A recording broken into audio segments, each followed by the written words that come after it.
The story of Moses begins in a world wrapped in fear, oppression, and the whispered cries of a people crushed beneath the weight of tyranny.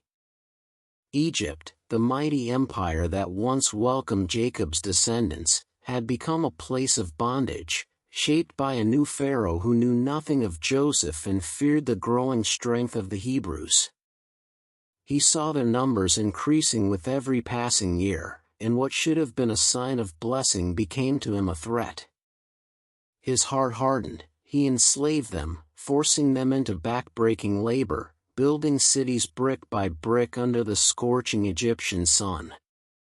But even then, the Israelites continued to multiply.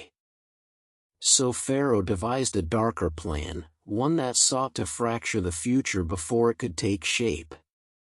He commanded the midwives to kill every Hebrew boy at birth, sparing only the girls. Yet the midwives feared God more than the king, and they refused to carry out the wicked decree. Their courage infuriated Pharaoh, and in his fury he issued an edict that sent terror through every Hebrew home: every boy that is born you must throw into the Nile. In those days of dread and trembling, a Levite couple, Amram and Jochebed, welcomed a newborn son. The moment the mother held the child in her arms, she saw something extraordinary in his face, not merely the beauty of a newborn but a sense of destiny woven into his very features. She could not surrender him to death. So she hid him, risking her life with every passing day. For 3 months she kept him concealed, muffling his cries, shielding him from the ears of Egyptian patrols, praying that the God of Abraham would protect the tiny life nestled in her arms. But babies do not remain silent forever. As Moses grew stronger, his cries grew louder, and Jochebed knew she could not hide him any longer. With a mother's courage and desperation, she crafted a plan unlike anything her people had attempted. She took a basket made of reeds, coated it with tar and pitch so the water could not seep in, and turned it into a tiny ark, a vessel of hope in a sea of danger. With trembling hands she placed her son inside, wrapped securely but vulnerably, and carried the basket to the edge of the Nile. The river that had swallowed so many Hebrew children now became the unlikely means of saving one. Jochebed placed the basket among the reeds where the water swayed gently against the shore. Her heart felt as though it would break, yet she entrusted her child into the hands of the God who had watched over their ancestors. Nearby, Moses' older sister Miriam hid among the reeds to see what would happen, courage burning in her young eyes. She watched the basket drift softly, held by the current yet sheltered in the reeds, waiting for God's intervention. It did not take long. Pharaoh's daughter soon came down to the river to bathe, accompanied by her attendants. As she approached the water, she noticed the strange basket caught among the reeds. Curious, she sent her servant to retrieve it. When she opened the basket, the baby began to cry, and the sound pierced her heart. She knew immediately that this was one of the Hebrew children condemned to die. But instead of bitterness or fear, compassion washed over her. The daughter of the very man who ordered the death of Hebrew boys now felt compelled to save one. Miriam, seeing the compassion on the princess's face, seized the moment with remarkable bravery. She stepped forward from her hiding place and asked, "Shall I go and call a Hebrew woman to nurse the baby for you?" The princess nodded, grateful for the suggestion. Miriam ran to fetch her mother. When Jochebed approached, masking her emotions, the princess said, "Take this child and nurse him for me, and I will pay you." In a divine twist of providence, the mother who had risked everything to save her son now returned home carrying him in her arms with royal protection. The God of Israel had transformed a desperate farewell into a miraculous reunion. Jochebed nursed Moses and raised him during his early years, teaching him the stories of Abraham, Isaac, and Jacob, filling his young heart with the truth of his identity before returning him to Pharaoh's daughter. When the time came, she brought him to Egypt's royal palace, where the princess adopted him as her own and named him Moses, meaning drawn out of the water. And so the child destined to become Israel's deliverer grew up in the courts of Pharaoh, surrounded by luxury yet shaped by God's unseen hand. He learned the language of Egypt, its customs, its wisdom, and its power, but beneath his royal garments beat the heart of a Hebrew child, saved from death for a purpose no one yet understood. From the moment he was drawn from the Nile, Moses' life was marked by divine intention. Every step of his early journey, his mother's bravery, the princess's compassion, Miriam's quick thinking, revealed a God who moves even in the darkest times, carrying out his purposes through the faith and courage of ordinary people. The child hidden would one day stand before Pharaoh himself, not as a frightened infant but as a messenger of the Most High. But for now, the story of Moses had only just begun. Moses grew within the grandeur of Egypt's royal courts, raised as a prince in halls adorned with gold, guarded by towering statues, and surrounded by the wisdom of the greatest empire of its time. Servants attended to his needs, scholars instructed him in mathematics, astronomy, and hieroglyphic writing, and warriors trained him in the arts of strategy and combat. From the outside, he appeared to belong to Egypt completely, an adopted son of Pharaoh's daughter, educated among nobles, honored by officials, and admired by those who saw in him the promise of a powerful future. Yet beneath the fine linen garments and the privileges of palace life, a different fire burned within Moses, one ignited long before he learned to speak Egyptian words.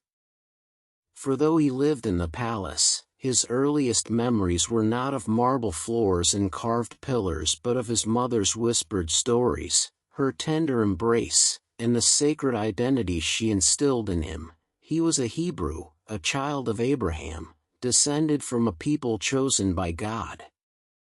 Pharaoh had drawn him into the palace, but God had drawn him out of the waters for a purpose far beyond royalty. As Moses grew, he began to sense a divide within himself. The palace shaped his mind, but the God of his ancestors stirred in his heart. When he walked through Egyptian halls, he saw glory. When he looked toward Goshen, he felt the pull of his true people. Egypt gave him privilege, yet Israel gave him identity. And with every passing year, the burden of that duality grew heavier. One day, when Moses had reached adulthood and confidence rested on his shoulders like a royal mantle, he went out to observe his people, the Hebrews, laboring under the harsh demands of Egyptian overseers. He had heard stories of their suffering, but witnessing it shook him deeply. Under the glare of the unforgiving sun, he saw men beaten into the dust, women exhausted from endless toil, children born into bondage. Whips cracked, shouts rang through the air, and despair lingered like a shadow over every face. Moses' heart tightened within him. The palace had taught him to command armies and debate philosophy, but it had not prepared him for the sight of injustice inflicted on his own flesh and blood. Something awakened in him that day, anger, compassion, and a fierce conviction that this could not be the will of God. As he watched, he saw an Egyptian taskmaster brutally beating a Hebrew slave. The strikes fell again and again with savage force, and Moses felt the rising fire within him ignite. He looked around and saw that no one else was nearby. The desert wind carried the sound of suffering into the empty space where only Moses stood as a witness. In that moment, a decision took root inside him. not one shaped by royal protocol or careful thought, but one driven by the unyielding instinct to defend the oppressed. Moses stepped forward, confronting the Egyptian. Words may have been exchanged, but Scripture focuses not on the speech but on the action that changed Moses' life forever. Moses struck the Egyptian, and the man fell lifeless to the ground. Shock rippled through Moses' body. Breathless and trembling, he realized what he had done. In a moment of righteous anger, he had crossed a line that could not be uncrossed. Looking quickly around and seeing no witnesses, he buried the Egyptian in the sand, hoping the desert winds would hide the truth. But secrets buried in haste rarely remain hidden for long. The next day, Moses returned to the labor fields and saw two Hebrews fighting each other. Confident that his attempt to intervene the previous day had aligned him with his people, he approached them to stop the quarrel. "Why are you striking your fellow Hebrew?" he asked. But instead of gratitude, he was met with suspicion and accusation. One of the men responded sharply, "Who made you ruler and judge over us? Are you thinking of killing me as you killed the Egyptian?" The words struck Moses like a blow. Fear surged through him. The deed he thought hidden was known. Worse, it would spread. And in Egypt, nothing spread without eventually reaching the ears of Pharaoh. News traveled fast. Soon Pharaoh learned what Moses had done, and fury burned within him. To kill an Egyptian was a crime worthy of death, even for a prince. Moses' world collapsed in a moment. The palace where he had grown, the identity he had carried, the relationships he had forged, all became inaccessible. He was no longer a prince. He was a fugitive, hunted by the same power that once protected him. Moses fled Egypt with nothing but the clothes on his back and the weight of his failure pressing on his shoulders. He crossed barren landscapes and scorching deserts, leaving behind the empire that raised him and stepping into an unknown future. With each step he took, he walked further from the life he had known and deeper into the humbling truth that he had no home, not among Egyptians and not yet fully among Hebrews. Yet even in flight, the unseen hand of God guided him. The wilderness, harsh and unforgiving, became the training ground for his soul. The prince who had acted in anger now learned solitude. The man who once moved through palace corridors now walked among rocks and sand.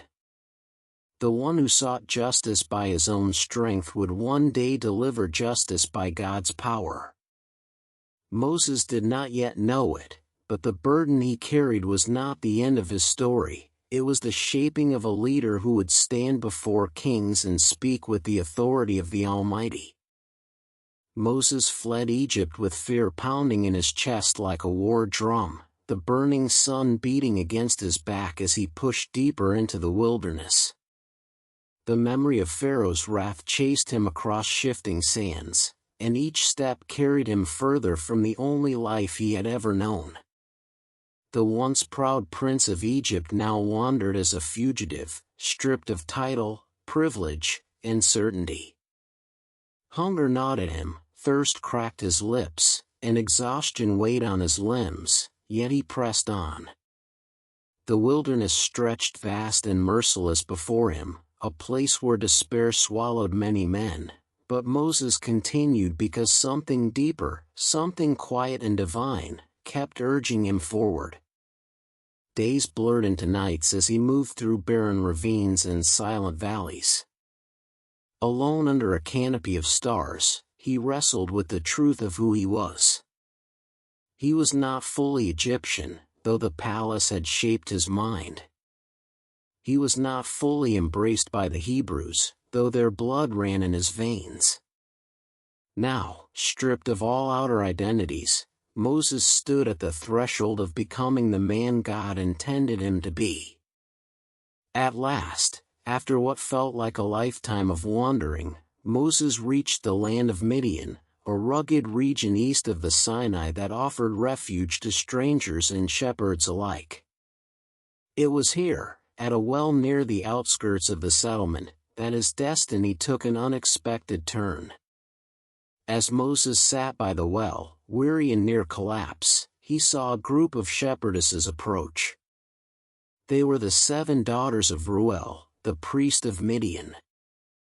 These young women came daily to draw water for their father's flock, but hostile shepherds often bullied them away, forcing them to wait until others had finished. Soon enough, those same shepherds arrived, shouting and pushing the women aside. Moses, though exhausted, felt a surge of righteous anger rise within him. He could not watch injustice unfold, even in a foreign land. Summoning what little strength remained, he stood and confronted the shepherds. His presence, tall, fierce, and commanding even in his worn state, startled them.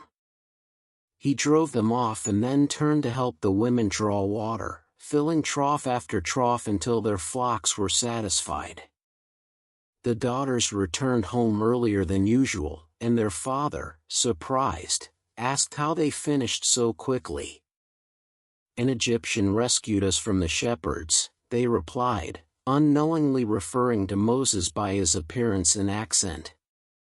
Reuel immediately said, "Where is he? Why did you leave the man there? Invite him to eat." The young women hurried back to the well and brought Moses to their home. For the first time since his flight, Moses felt a sense of welcome. Reuel listened to his story and offered him a place to stay. Days turned into weeks, and Moses found peace in the quiet rhythms of Midian.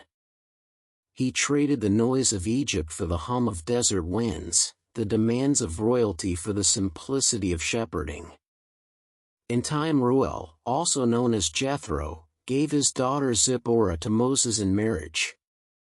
Their union brought Moses not only companionship but also a new sense of belonging. When she bore him a son, Moses named him Gershom, saying, "I have become a stranger in a foreign land." The name reflected the tension within him, a man caught between worlds, humbled by exile, yet strengthened by experience. As he tended Jethro's flocks, Moses learned lessons that no palace could teach: patience, humility, endurance, and the quiet discipline of caring for creatures reliant on his leadership. He rose with the sun, guided sheep across rugged hills, protected them from predators, and learned to read the subtle signs of the wilderness. God was shaping him in silence, preparing him not for princely rule but for shepherd leadership, a foreshadowing of how he would one day guide an entire nation. Meanwhile, far away in Egypt, oppression deepened. The Israelites groaned under the weight of slavery, their cries rising like smoke toward heaven. The new Pharaoh hardened his heart even more, chaining the people with cruelty and despair. They cried out, not just in pain but in longing, for deliverance. And Scripture says that God heard their groaning, remembered his covenant with Abraham, Isaac, and Jacob, and turned his attention toward them. Unseen, divine gears began to move. God was not absent. He was preparing the man through whom he would act. Years passed, long enough for Moses to believe his life had taken its final shape. The fires of his former passions had quieted, replaced by steady days in the wilderness. He no longer imagined standing before Pharaoh or intervening in the affairs of nations. He had resigned himself to a life of anonymity. But God had not resigned. In the stillness of Midian, God was shaping a deliverer. The wilderness was not the end of Moses' story, it was the place where God sculpted his character, stripped away pride, and prepared him for a calling far beyond his imagination. Everything Moses lost in Egypt, God replaced with something stronger. Where Egypt gave him power, Midian gave him wisdom. Where Egypt taught him authority, Midian taught him humility. Where Egypt taught him confidence, Midian taught him dependence. And just when Moses thought he had settled into a life of quiet obscurity, the next chapter of his destiny approached. One ordinary day, as he led his flock to the far side of the wilderness, he began a journey toward Horeb, the mountain of God, unaware that this mountain would become the place where heaven would break into his life with fire and voice, changing not only his path but the path of nations. The morning sun cast long streaks of light across the wilderness as Moses guided Jethro's flock toward the distant slopes of Horeb, the mountain of God. The landscape stretched wide and silent, broken only by the bleating of sheep and the soft crunch of sand beneath Moses' feet. By now the wilderness felt familiar to him, a place where wind carved ancient paths through rock, where solitude pressed deep into the heart, where a man could listen and hear only his own breath. But on this day, as Moses led the flock farther than he had ever gone before, destiny moved with him, quietly drawing him toward a moment that would change not only his life but the fate of a nation. Moses climbed the rocky incline, unaware that the God of his ancestors had chosen this mountain as the meeting place where heaven would break through the veil of the ordinary. He paused when he reached the far side of the wilderness.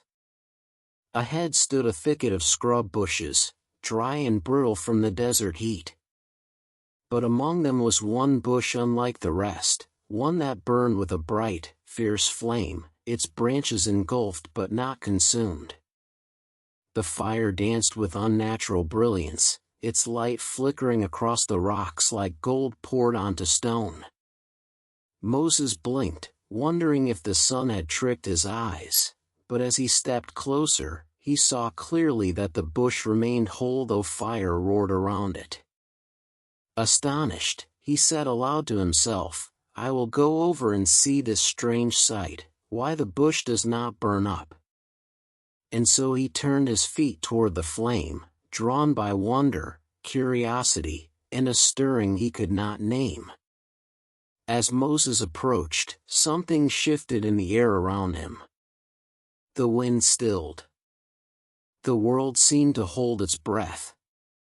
Then, from the heart of the flame, a voice called his name, "Moses, Moses." The sound was like thunder wrapped in tenderness, commanding yet intimate, a voice that shook the earth and pierced the soul. Moses froze. His heart pounded violently as he answered, trembling, "Here I am." Then the voice spoke again, no longer distant, but near, holy, and unyielding, "Do not come any closer. Take off your sandals, for the place where you are standing is holy ground." Moses' breath caught as he slipped off his sandals, realizing in that moment that he stood before something far greater than anything he had known. The voice continued, "I am the God of your father, the God of Abraham, the God of Isaac, and the God of Jacob." At those words, Moses fell to his knees and hid his face, afraid to look at God. The fire illuminated the rocks, but Moses dared not lift his eyes. The God of the covenant, the God who had called his ancestors from tents and altars, the God who had shaped nations, this God now spoke to him from the burning bush. Then the Lord said, "I have indeed seen the misery of my people in Egypt. I have heard their cries because of their slave drivers, and I am concerned about their suffering." Moses listened, his heart aching as he heard the compassion in God's voice. "So I have come down to rescue them from the hand of the Egyptians and to bring them up out of that land into a good and spacious land, a land flowing with milk and honey." Moses felt hope stir within him. After centuries of silence and bondage, God was moving. God was acting. God was remembering his covenant. But the next words struck Moses like a blade. So now, go. I am sending you to Pharaoh to bring my people the Israelites out of Egypt. Moses' breath left him. All at once fear, disbelief, and inadequacy flooded his mind. He had fled Egypt as a fugitive. He had buried a man in the sand. He had lived as a shepherd far removed from courts and crowns. Who am I, Moses stammered, that I should go to Pharaoh and bring the Israelites out of Egypt? The Lord answered, I will be with you. Simple words, yet carrying the weight of divine authority and everlasting presence. And this will be the sign to you, God continued, that it is I who have sent you. When you have brought the people out of Egypt, you will worship God on this mountain. Still Moses hesitated. Suppose I go to the Israelites and say, the God of your fathers has sent me to you, and they ask, what is his name? Then what shall I tell them? God replied with words that echoed through eternity, words no human had ever heard spoken so clearly, I am who I am. And he said, say to the Israelites, I am has sent me to you. Moses trembled as God continued, say to them, the Lord, the God of your fathers, the God of Abraham, Isaac, and Jacob, has sent me to you. This is my name forever, the name you shall call me from generation to generation. The bush burned on, radiating holy fire that illuminated Moses' soul. God revealed his plan to bring Israel out of Egypt, to strike Egypt with wonders, and to lead his people into freedom. He promised that the elders of Israel would listen to Moses and that Pharaoh would ultimately yield, though not without mighty acts that would display God's power to the world. Still Moses' heart quaked. He looked at his hands, hands calloused by shepherding, not leadership, hands marked by failure, not victory. What if they do not believe me or listen to me? He asked. God did not rebuke him. Instead, the Lord asked, what is that in your hand?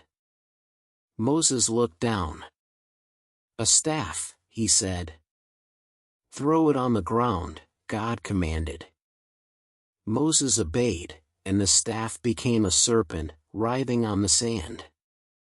Moses recoiled in fear, but God said, reach out your hand and take it by the tail. Moses, trembling, grasped it, and it became a staff again. God gave two more signs, the leprous hand restored, and water from the Nile turning to blood, each a demonstration of divine authority that would go before Moses. Still, Moses pleaded, pardon your servant, Lord. I have never been eloquent. I am slow of speech and tongue. But God answered, who gave human beings their mouths? Who makes them deaf or mute? Who gives sight or makes them blind? Is it not I, the Lord? Now go, I will help you speak and teach you what to say. Even then, Moses begged, please send someone else. So the Lord said that Aaron, Moses' brother, would accompany him and speak on his behalf. The fire crackled in the bush, yet did not consume it, mirroring the presence of God, burning, eternal, unstoppable. Moses finally surrendered. The shepherd who fled for his life now carried a divine calling. The staff in his hand was no longer just a tool for guiding sheep, it was a symbol of God's authority, a sign of power that would confront kings and deliver nations. And so Moses prepared to leave Horeb, the echoes of God's voice still burning in his heart. The bush continued to blaze behind him, a fire unquenched, a holy reminder of the God who sees, the God who hears, the God who calls, and the God who would lead him every step of the way. Moses descended from Horeb with the weight of divine calling pressing upon his shoulders like a mantle he had never expected to bear. The memory of the burning bush still burned in his mind, its flames etched into his spirit with a clarity that no passing of days could diminish. Each step he took away from the holy mountain reminded him that his quiet life in Midian had come to an end. The shepherd who once wandered the wilderness with peaceful anonymity was now summoned to stand before the throne of the most powerful ruler on earth. The task was overwhelming, yet the voice of God echoed within him, "I will be with you." These words, more than any sign or miracle, strengthened his trembling resolve as he made his way back toward Jethro's tent. When he arrived, Jethro rose to meet him, sensing a change in Moses' countenance. The younger man's eyes carried both fire and fear. Moses told his father-in-law that he must return to Egypt, not revealing every detail, but enough for Jethro to understand the seriousness of the call. Jethro, wise and gracious, simply said, "Go in peace." And with that blessing, Moses prepared to set out on a journey he had once sworn never to take again. Moses gathered his wife Zipporah and their sons, loading them onto a donkey for the long road ahead. His staff, now a symbol of God's power, rested firmly in his hand. As they departed, the Lord spoke to Moses again, assuring him, "All those who wanted to kill you in Egypt are dead." The reassurance settled like gentle rain on Moses' anxious heart. The man who fled as a criminal would not return as a hunted fugitive but as a chosen servant of God. Still, the journey ahead weighed heavily upon him. He thought of Israel's suffering, Pharaoh's pride, his own inadequacies, and the magnitude of confronting the empire he once called home. His steps were steady, yet his spirit wrestled with the enormity of obedience. Along the road, the Lord gave Moses further instructions, telling him that he must perform the signs given at Horeb before Pharaoh. God warned that Pharaoh's heart would be hardened, not by accident but as part of a divine plan to reveal God's power through mighty acts. Moses struggled to grasp the scale of what was unfolding. He was one man, armed with nothing but a staff and a calling, yet God intended to confront the greatest kingdom on earth through him. The thought both terrified and humbled him. One night, during the journey, a mysterious and terrifying encounter took place. Scripture reveals it only briefly, but its weight was immense. The Lord confronted Moses, threatening his life because Moses had failed to circumcise his son, neglecting a command given to Abraham's descendants. Zipporah acted quickly and decisively, circumcising the child and touching the flint to Moses' feet, saying, "Surely you are a bridegroom of blood to me." Though strange to modern ears, the act was one of covenant obedience. God was establishing that the leader of Israel must not carry even a shadow of disobedience. Moses lived because his household aligned itself fully with God's covenant. After this, the Lord let him go, and the journey continued. The incident became a sobering reminder that Moses' mission was not built on his own righteousness but on complete submission to God's holiness. Meanwhile, in Egypt, God spoke to Aaron and commanded him to go into the wilderness to meet Moses. Aaron set out immediately, and in a moment orchestrated by divine providence, the brothers met at the mountain of God. After decades of separation, their embrace was filled with emotion.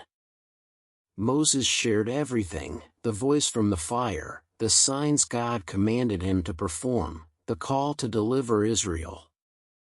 Aaron listened not with disbelief but with awe. Unlike Moses, Aaron was naturally eloquent, bold, and swift in speech. God's choice to pair them was no accident. The two brothers, so different in temperament, would stand united before Pharaoh as instruments of God's will. Together, they traveled to Egypt. As they approached the land Moses once fled, familiar sights, palm groves, small villages, the distant shimmer of the Nile, stirred memories he had tried to bury. But this time he did not come as a fearful fugitive.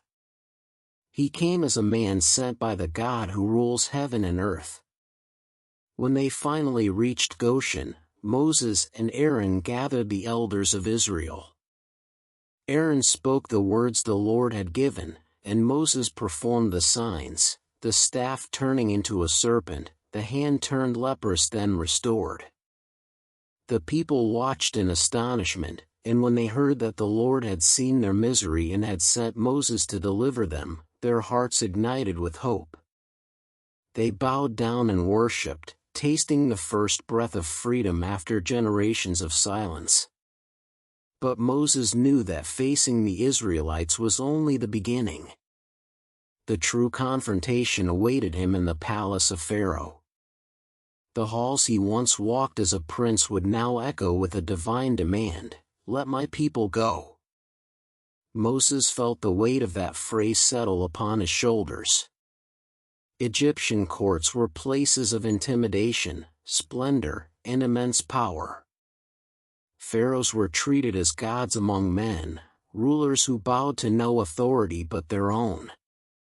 To stand before such a king and declare God's command would require more courage than Moses had ever possessed. Yet as they prepared for the confrontation, Moses held tightly to the promise God repeated again and again, "I will be with you."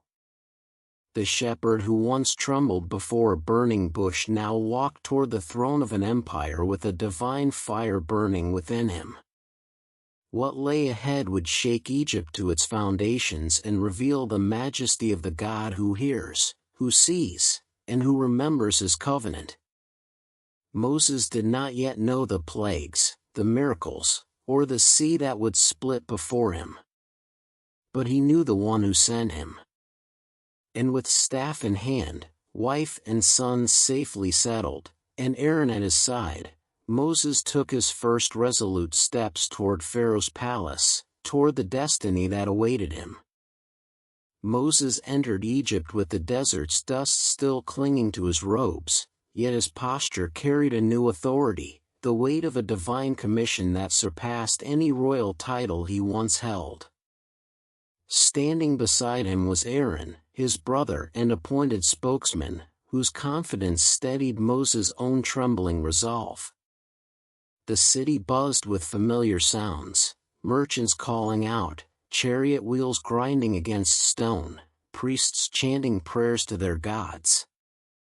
Yet beneath the noise Moses sensed a spiritual stillness, as though the air itself awaited the clash of powers that was soon to unfold. With each step toward the palace, Moses reminded himself of the words God had spoken again and again, "I will be with you."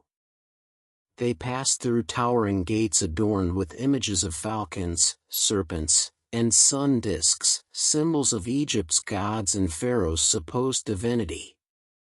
But Moses knew now that none of those carved deities could stand before the living God who had spoken from fire.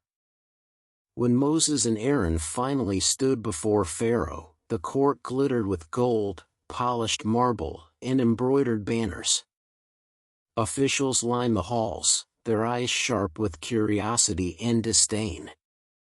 The air carried the scent of incense and power. Pharaoh sat on his throne, flanked by guards whose spears gleamed like the Nile at midday. The ruler's gaze was cold and unyielding, the gaze of a man who believed himself invincible. Moses' heart pounded, but he stepped forward, lifting his staff. Aaron spoke first, his voice clear and authoritative, "This is what the Lord, the God of Israel, says, let my people go, so that they may hold a festival to me in the wilderness." A hush fell. The words struck the court like a stone thrown into a still pond. Pharaoh leaned forward, his expression twisting in scorn. "Who is the Lord," he demanded, "that I should obey his voice and let Israel go? I do not know the Lord, and I will not let Israel go." His words dripped with arrogance, yet Moses expected this. God had warned him that Pharaoh's heart would be hardened. Moses replied with steady determination, "The God of the Hebrews has met with us. Let us take a 3-day journey into the wilderness to offer sacrifices to the Lord our God." Pharaoh waved a dismissive hand. "Lazy! You are making the people idle. Your request is nothing but an excuse." His bold voice filled the hall. "You ask to go and worship? Then let them work even harder." The command echoed like thunder. And just like that, Pharaoh unleashed a cruelty that fell heavily upon Israel. The slave drivers were ordered to stop providing straw for brickmaking. The Israelites now had to gather their own straw while still meeting the same quota. As the people scrambled through fields and marshes to find stubble, the taskmasters beat them for every brick they failed to deliver. News of Israel's intensified suffering spread like wildfire. The elders confronted Moses and Aaron in anguish. Their cries were raw and bitter, "May the Lord judge you. You have made us obnoxious to Pharaoh and given him a sword to kill us." Their words cut Moses deeply. He felt their pain, and doubt crept back into his heart. That night Moses cried out to God, "Why have you brought trouble on this people? Is this why you sent me? Ever since I went to Pharaoh to speak in your name, he has brought more trouble upon this people, and you have not rescued them at all." His voice trembled with frustration and sorrow, the same emotions he once felt decades earlier when he saw a Hebrew beaten. Moses knew the suffering was now greater because of his obedience, and his heart ached under the pressure. But the Lord answered Moses not with anger but with reassurance, speaking words that thundered with promise, "Now you will see what I will do to Pharaoh. Because of my mighty hand, he will let them go, because of my mighty hand, he will drive them out of his land." Then God repeated the foundation of his covenant, saying, "I am the Lord. I appeared to Abraham, Isaac, and Jacob. I established my covenant with them. I have heard the groaning of the Israelites. I will bring you out from under the yoke of the Egyptians. I will redeem you with an outstretched arm and mighty acts of judgment." These words washed over Moses like cool water upon scorched earth. God was reminding him that the deliverance of Israel was not dependent on Moses' eloquence, Israel's cooperation, or Pharaoh's kindness, but on God's own unshakable faithfulness. Still, Moses hesitated. He told God, "If the Israelites will not listen to me, how will Pharaoh listen to me, since I speak with faltering lips?" Yet God did not rescind his call. Instead, he appointed Moses and Aaron together, giving them clear instructions. They were to speak all that God commanded, and Pharaoh would refuse until God displayed his wonders. The conflict ahead would not be a negotiation, it would be a revelation of God's power. Moses then recorded the genealogies of the tribes, grounding his mission in the continuity of Israel's story and reminding the nation that the God who called him was the God of their fathers, steady through generations. Again Moses and Aaron stood before Pharaoh. This time Moses cast his staff to the ground, and it transformed into a serpent. The court gasped. Yet Pharaoh summoned his magicians, who performed similar signs through their secret arts. But Moses' serpent swallowed theirs, a silent sign that the power of Egypt would soon be devoured. Pharaoh still refused to yield. His heart grew harder, like clay under the heat of the sun. But Moses now understood, God had foretold this. The resistance of Pharaoh was not a failure but the stage upon which God's glory would be displayed. As Moses and Aaron left the palace, the sun cast long shadows across the city. Behind them, Egypt remained proud and unbending. Before them, God's plan loomed like storm clouds gathering strength. Moses tightened his grip on his staff. The shepherd who once questioned every step now walked forward with growing resolve. The first confrontation had ended in defiance, but the battle between God and Pharaoh had only begun. And Moses, reluctantly yet faithfully, would stand at the center of it all. The Nile glimmered under the rising sun as Moses and Aaron stood once again at the threshold of Pharaoh's domain. Egypt was already awake, the river bustling with fishermen casting nets, women filling jars at the water's edge, priests offering incense to their gods, and slaves marching under the whips of taskmasters.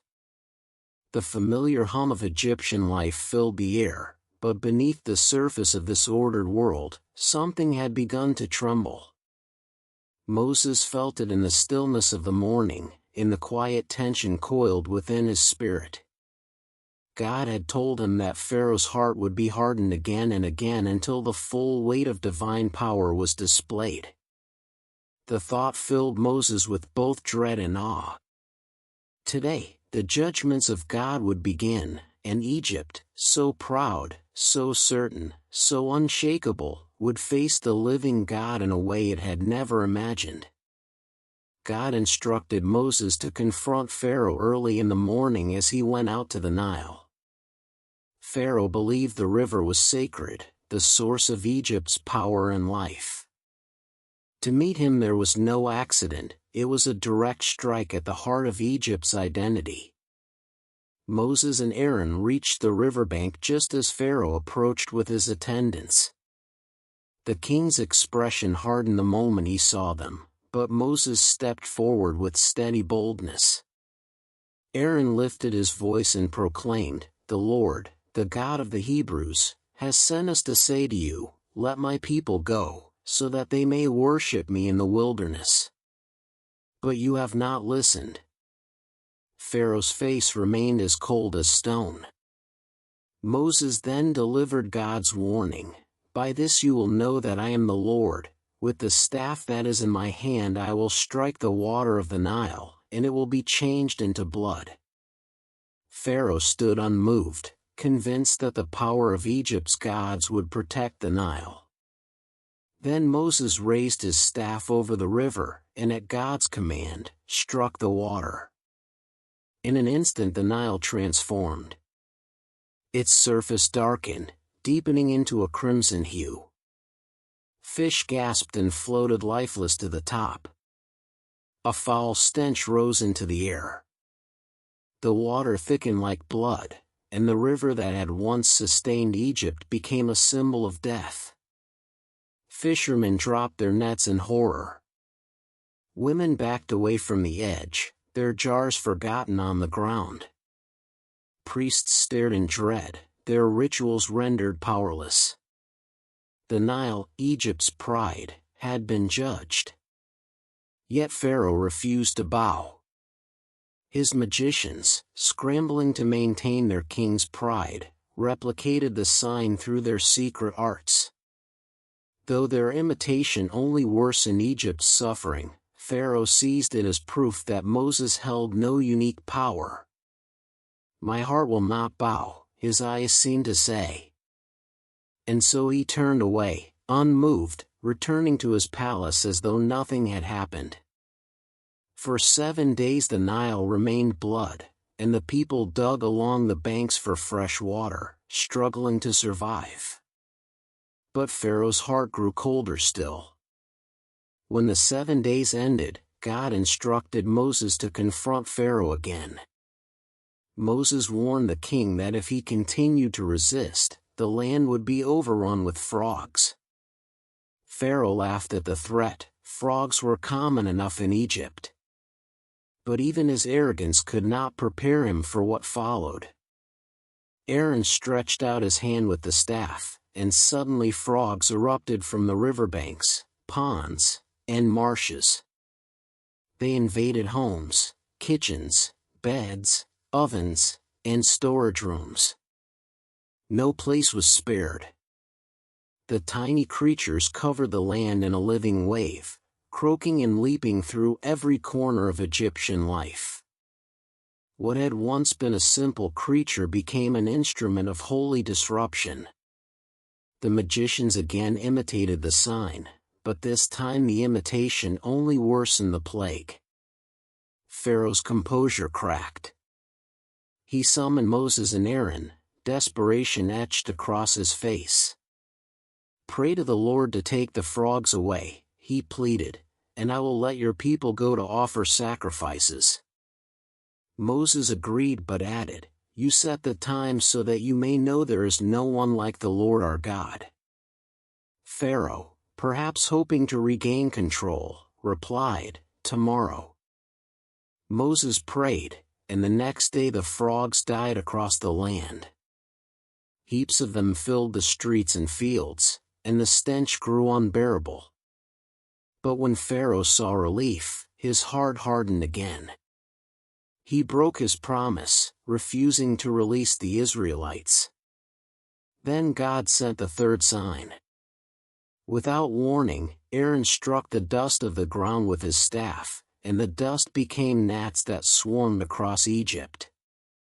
They covered people and animals alike. The magicians tried to reproduce this sign but failed. Panic spread among them as they realized they had reached the limits of their power. "This is the finger of God," they told Pharaoh. But the king's heart remained like iron. He refused to listen, turned away once more, and shut himself inside the fortress of his pride. Each sign increased in intensity, each judgment struck deeper into the heart of Egypt's spiritual structure, and with every refusal, Pharaoh's hardness revealed itself not just as stubbornness but as rebellion against the living God. Moses watched all of this unfold with growing understanding. He had not been sent merely to free Israel, he had been sent to display God's power to the nations. These signs were not random, they were revelations. God was dismantling Egypt's trust in its idols, its magicians, and its king. The struggle between God and Pharaoh was only beginning, but Moses could sense the direction of the storm. Pharaoh had challenged the God of heaven, and the God of heaven would answer. As Moses and Aaron left the palace after the third sign, the cries of Egypt echoed through the streets, the lament of a nation whose pride had been shaken but whose ruler refused to yield. Moses gripped his staff tightly. The judgments ahead would only grow more severe, but Moses no longer feared the path. He could see God's hand moving with precision and purpose. Pharaoh's heart would harden again, but each act of rebellion would only set the stage for God's glory. And Moses, though once reluctant, now walked forward with steady resolve.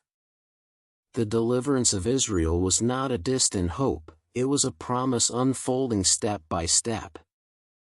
The air in Egypt grew heavy with tension as the land reeled from the first signs of God's judgment.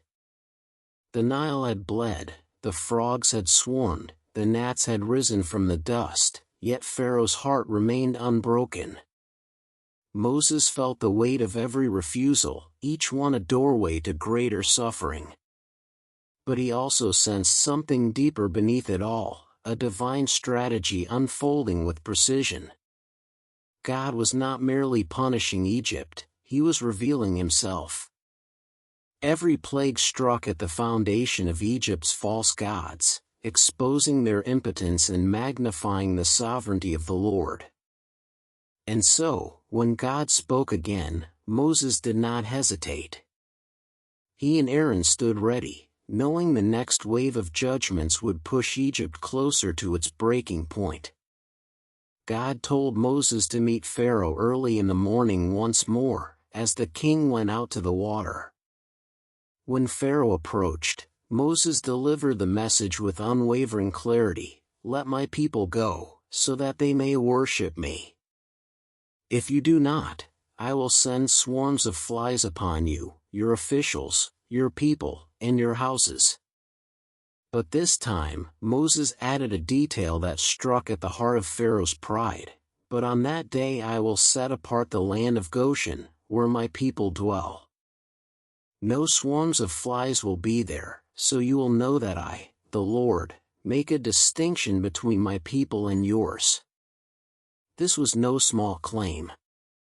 In a land where the gods were believed to control everything, Moses declared that the God of Israel would draw a clear line, protecting his own while striking Egypt. And so it happened. Without warning, swarms of flies poured into Egypt like a living storm. They invaded homes, palaces, temples, and marketplaces. The buzzing grew so loud it drowned out conversation. The insects covered food, clothing, and skin. Officials swatted helplessly, priests shouted desperate prayers to powerless deities, and the people cried out in misery.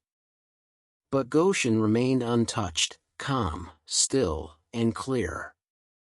It was as if an invisible barrier shielded the land, separating light from darkness, mercy from judgment. Pharaoh, overwhelmed, summoned Moses and Aaron. "Go, sacrifice to your God," he said, "but do it within the land." Moses refused. "That would be detestable to the Egyptians," he explained. "We must go 3 days into the wilderness as the Lord commands." Reluctantly, Pharaoh agreed. "Go, just pray for me." Moses prayed, and the flies vanished. But when relief came, Pharaoh hardened his heart again. Soon after, God commanded Moses to warn Pharaoh of a deadly plague on Egypt's livestock: horses, donkeys, camels, cattle, sheep, and goats. Moses delivered the warning, and Pharaoh ignored it. The next day the plague struck with devastating force. Across Egypt, livestock collapsed in the fields, while in Goshen not even one animal died. Messengers brought Pharaoh the report, confirming the astonishing distinction. Yet Pharaoh remained unmoved, imprisoned within his own arrogance. Then God told Moses and Aaron to take handfuls of soot from a furnace, a symbol of Israel's suffering, and toss it into the air before Pharaoh. When they did, the soot became fine dust spread by the wind, causing painful boils to break out on humans and animals throughout Egypt. Priests and magicians, covered in sores, could not stand before Moses. Their powers had failed completely. Yet Pharaoh's pride still resisted, as though his heart were turning to stone. Next came a warning unlike the others. God told Moses to announce the coming of a hailstorm so severe that nothing like it had ever been seen in Egypt. Moses declared God's words: "Bring your livestock and everything you have into shelter, for the hail will fall on every person and animal left in the field." Some of Pharaoh's officials, now shaken by the earlier plagues, heeded the warning and brought their servants and animals indoors. But others mocked the message and left their workers and livestock exposed. Then Moses stretched out his staff, and God unleashed the storm. Thunder roared across the sky. Lightning flashed like fire running along the ground. Massive hailstones pounded the earth, shattering trees, flattening crops, and killing everything left in the open. Fields that had once been lush and green became scenes of devastation. Egypt's pride, its agriculture, its wealth, was crushed beneath the weight of divine judgment. Only Goshen once again remained untouched, standing as a witness to God's protective covenant. Pharaoh summoned Moses and Aaron in terror. "I have sinned this time," he admitted. "The Lord is righteous, and I and my people are wicked. Pray to the Lord, for we have had enough thunder and hail." Moses prayed, and the storm stopped. But when Pharaoh saw the calm return, his heart hardened once more. His words had been shaped by fear, not repentance. As the cycle continued, warning, judgment, temporary humility, renewed pride, Moses began to see the deeper pattern. Egypt was not just resisting Israel, it was resisting the God who made heaven and earth. Each plague revealed another layer of Egypt's spiritual blindness. Their gods could not protect them. Their rituals could not save them. Their king, worshipped as divine, was powerless before the smallest creatures and the forces of nature. God then told Moses that a plague of locusts would come. Pharaoh's officials, weary and afraid, pleaded with him, "Let the men go. Do you not yet realize that Egypt is ruined?" Their words showed that Egypt was fracturing under the weight of judgment. But Pharaoh remained caught between fear and pride. When Moses warned him, Pharaoh tried to bargain, offering partial obedience. God rejected the compromise. Moses stretched out his staff, and a wind brought locusts that covered the land so thoroughly that the ground could not be seen. They devoured every plant left after the hail, stripping Egypt bare. Pharaoh begged again, Moses prayed again, and God removed the locusts. Then Pharaoh hardened his heart again. The judgments were escalating. Moses could feel the tension rising like a tightening cord. Egypt stood at the brink of collapse, yet Pharaoh clung to his defiance. Moses understood now that this was not only the deliverance of Israel, it was a revelation to the world. God was showing that He alone rules creation. He alone commands wind, water, fire, and life. And the greatest revelations had yet to come. The sky over Egypt had always been a symbol of certainty, bright, commanding, and steady like the empire itself. Every sunrise affirmed the power of Ra, the sun god whom Pharaoh claimed to embody. But as Moses prepared for the 9th plague, he sensed that God was about to strike at the very core of Egypt's belief system. Each previous judgment had dismantled a pillar of Egyptian life, but this one would touch their deepest fear, the fear of a world without light. God told Moses, "Stretch out your hand toward the sky so that darkness spreads over Egypt, darkness that can be felt." The words carried a weight Moses had never heard before, as though heaven itself was preparing to close its eyes upon the land. With Aaron at his side, Moses lifted his staff toward the heavens. The moment he raised his hand, the light began to dim, not gradually like sunset but suddenly, unnaturally, like a flame being smothered. The blue sky faded into a suffocating blackness, thick and impenetrable. The darkness fell not like night but like a physical presence, heavy, chilling, and absolute. Egypt gasped as the world vanished from sight. People stumbled through streets, hands outstretched, desperate to find walls, doors, anything familiar. Lamps were lit, but their flames gave no light, swallowed instantly by the oppressive gloom. The darkness muted sound, smothered movement, and pressed like a weight upon every heart. Priests lifted their hands in frantic prayers to Ra, but their God offered no sunrise. Mothers called out for their children. Servants clung to walls. Even the bravest soldiers trembled. Terror spread through the kingdom like a poison. Egyptians did not merely fear the dark, they believed it was a place of chaos, where evil spirits roamed and the world slipped toward death. For 3 days they remained trapped in this nightmare, unable to move from where they sat. Fear bound them as tightly as shackles. But in Goshen there was light. Homes glowed with steady brightness, families went about their work, and children played in the radiance that God Himself provided. The contrast was unmistakable. While Egypt sank into paralyzing darkness, the people of Israel lived in the clarity of divine provision. Reports reached Pharaoh, and though he could not see, he felt the humiliation burn like a brand. The God of the Hebrews was not merely powerful, He was sovereign over the very thing Egypt worshipped most. At last Pharaoh broke. He summoned Moses and Aaron and said, "Go, worship the Lord. Even your women and children may go with you. Only leave your flocks and herds behind." The offer was meant to save face, to preserve some measure of control. But Moses refused. "Our livestock must go with us," he said firmly. "We must take them to sacrifice to the Lord our God."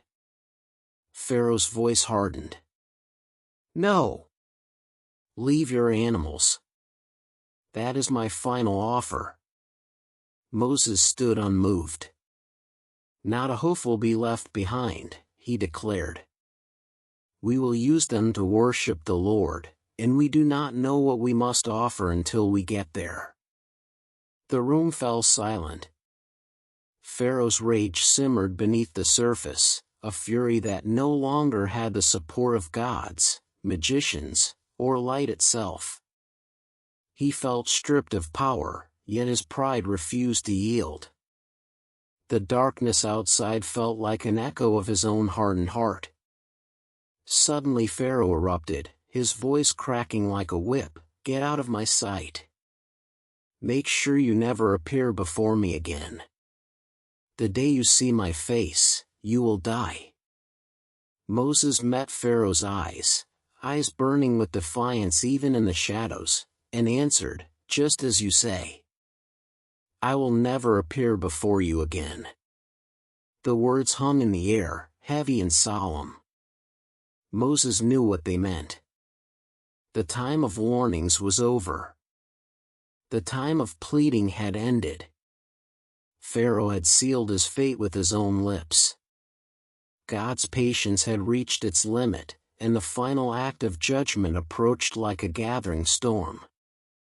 As Moses left the palace, he felt a gravity unlike anything before. The darkness outside was thick, but he walked through it as one guided by an unseen light. Each step echoed with the knowledge that God was about to strike Egypt with a judgment so great it would be remembered for generations. Israel's deliverance was no longer a distant promise, it was imminent. When Moses reached the safety of Israel's camp, he gathered the elders and prepared them for what was coming. He could not yet reveal every detail, for God had not yet spoken the final instructions. But he told them this: the deliverance they had long prayed for was drawing near. God had heard their groaning, seen their suffering, and was about to act in a way that would shake the foundations of the world. Meanwhile, Egypt trembled in darkness, unaware that the final blow, the most devastating, the most decisive, was already on its way. The 3 days ended, but Pharaoh's heart remained as dark as the plague that had covered his land.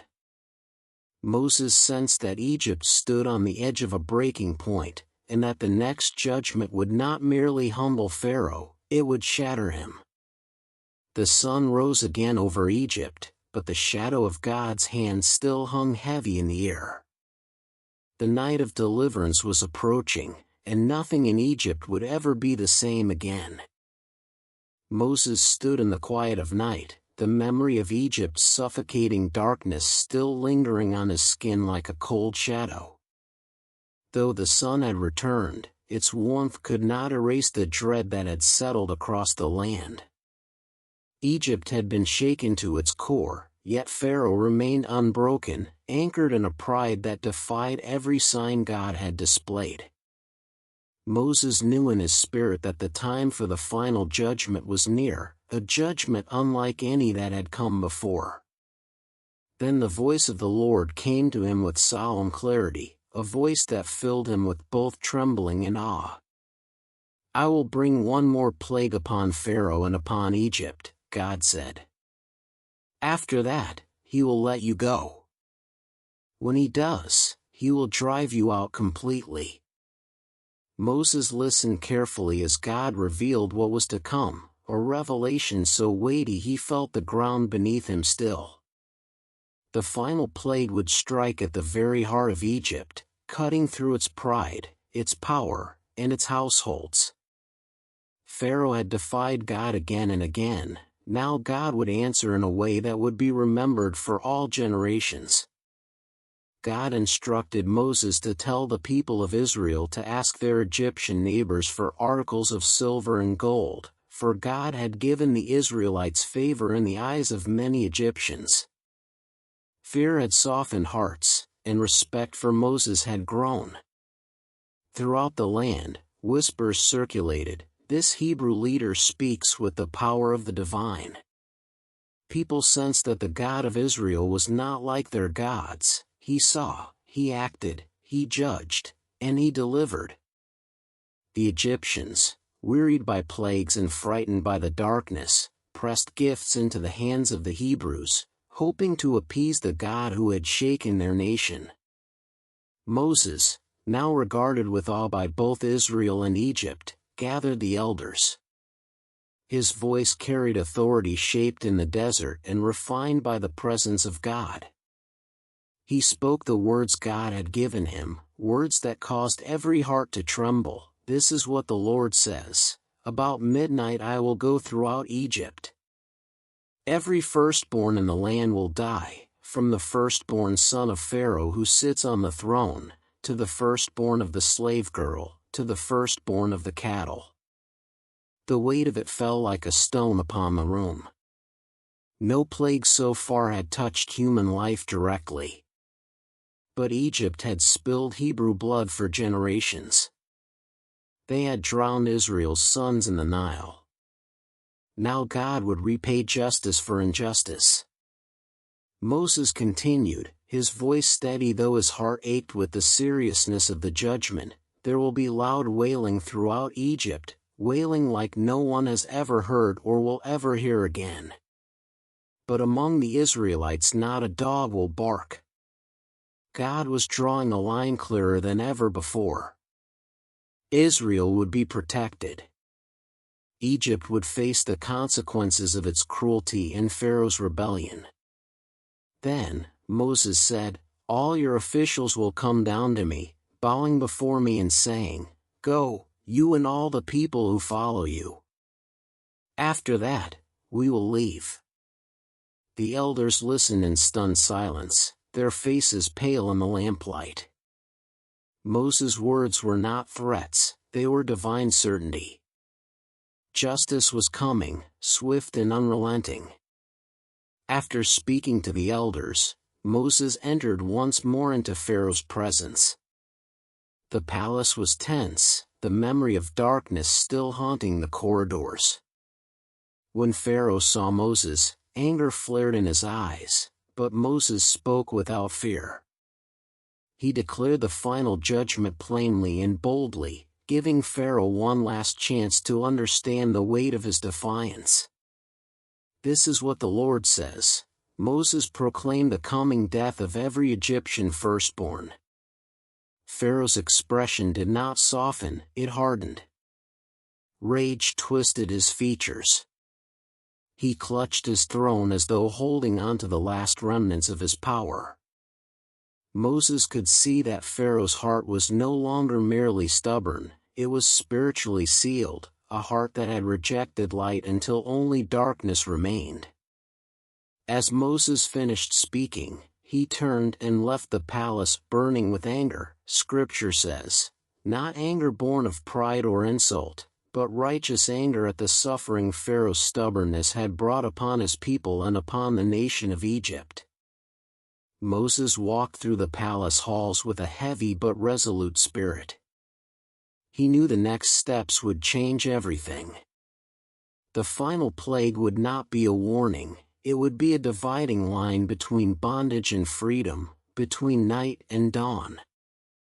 Outside, the night air felt still, as though Egypt itself was holding its breath. Later, God spoke again, giving Moses the sacred instructions that would shape the identity of Israel for generations, the instructions for the Passover. Though the details of the ritual would be delivered more fully in the next chapter of events, Moses now understood that God was not just bringing judgment, he was establishing a covenant of protection. Israel would mark their homes with the blood of a lamb. The destroyer would pass over them. Their deliverance would be sealed with sacrifice and obedience. Through this act, God would not only save his people but teach them that deliverance comes through trust in his word and the shedding of innocent blood. As Moses returned to the Hebrew camp, he found families preparing their households, gathering what they needed, whispering prayers into the night. The air carried a strange mixture of fear and hope. Parents clutched their children close. Elders stared into the distance, remembering the stories of Abraham, Isaac, and Jacob, stories of promises they longed to see fulfilled.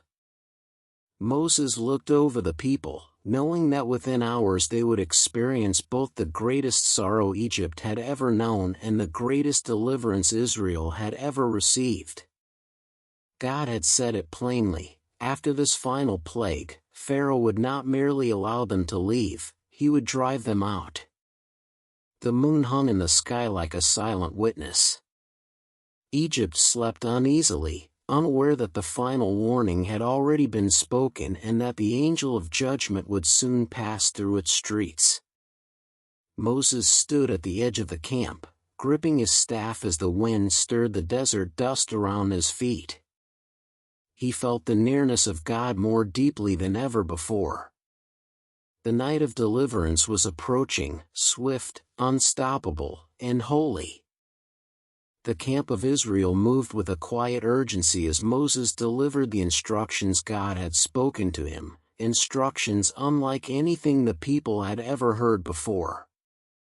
The night approached swiftly, carrying with it an invisible weight, as though creation itself was bracing for what God was about to do. Families gathered around their dwellings, listening intently as the elders repeated Moses' words. Each household must choose a lamb, without blemish, a perfect male in its first year. It was not simply food, it was a symbol, a sacrifice, a covering. God was weaving meaning into every detail. The lamb would be slain at twilight, its blood collected carefully. That blood would be brushed onto the doorframes of each home, on the sides and on the top, forming a mark of protection, a divine boundary. Inside, the families would roast the lamb whole, not boiled or raw, but with fire. They would eat it with bitter herbs and unleavened bread, bread made in haste, bread that carried the taste of urgency. Moses said, "Eat with your cloak tucked into your belt, your sandals on your feet, and your staff in your hand." They were to eat not as slaves settled into sorrow but as travelers ready to depart into freedom. Word spread from tent to tent, and soon the camp pulsed with preparation. Mothers kneaded dough without yeast, shaping simple flat cakes. Fathers selected lambs and sharpened knives with solemn care. Children clung to their parents, sensing the seriousness of the hour. In every household, the smell of roasting lamb mingled with the bitterness of herbs as families obeyed in reverence. In the glow of firelight, elders whispered the ancient promises, how God had spoken to Abraham, how he had foretold that Israel would be oppressed for 400 years, and how he would deliver them with mighty acts. Tonight those promises were being fulfilled before their very eyes. As twilight deepened, Moses moved through the camp, watching as families brushed the blood upon their doorposts. The crimson marks stood out starkly against the rough wood. It was a strange sight, but holy. God had said, "When I see the blood, I will pass over you. No destructive plague will touch you." The protection did not lie in their strength, nor in their weapons, nor in their numbers. It lay in obedience and in the blood of an innocent sacrifice. Inside the homes, the atmosphere was tense but filled with a fragile hope. Families gathered to eat quickly, as instructed. Some whispered prayers. Others sat silently, hands trembling around their staffs. Everyone felt the nearness of something vast, something divine. Meanwhile, Egypt remained unaware of the full weight of what was coming. Though the warnings had been spoken plainly, Pharaoh's heart had refused to yield. In his palace, torches flickered across golden pillars. Servants moved quietly, trying not to disturb the king, whose pride had blinded him to the danger lingering on the horizon. Egyptians, weary from months of plagues, settled into uneasy sleep. Some could not rest, haunted by fear.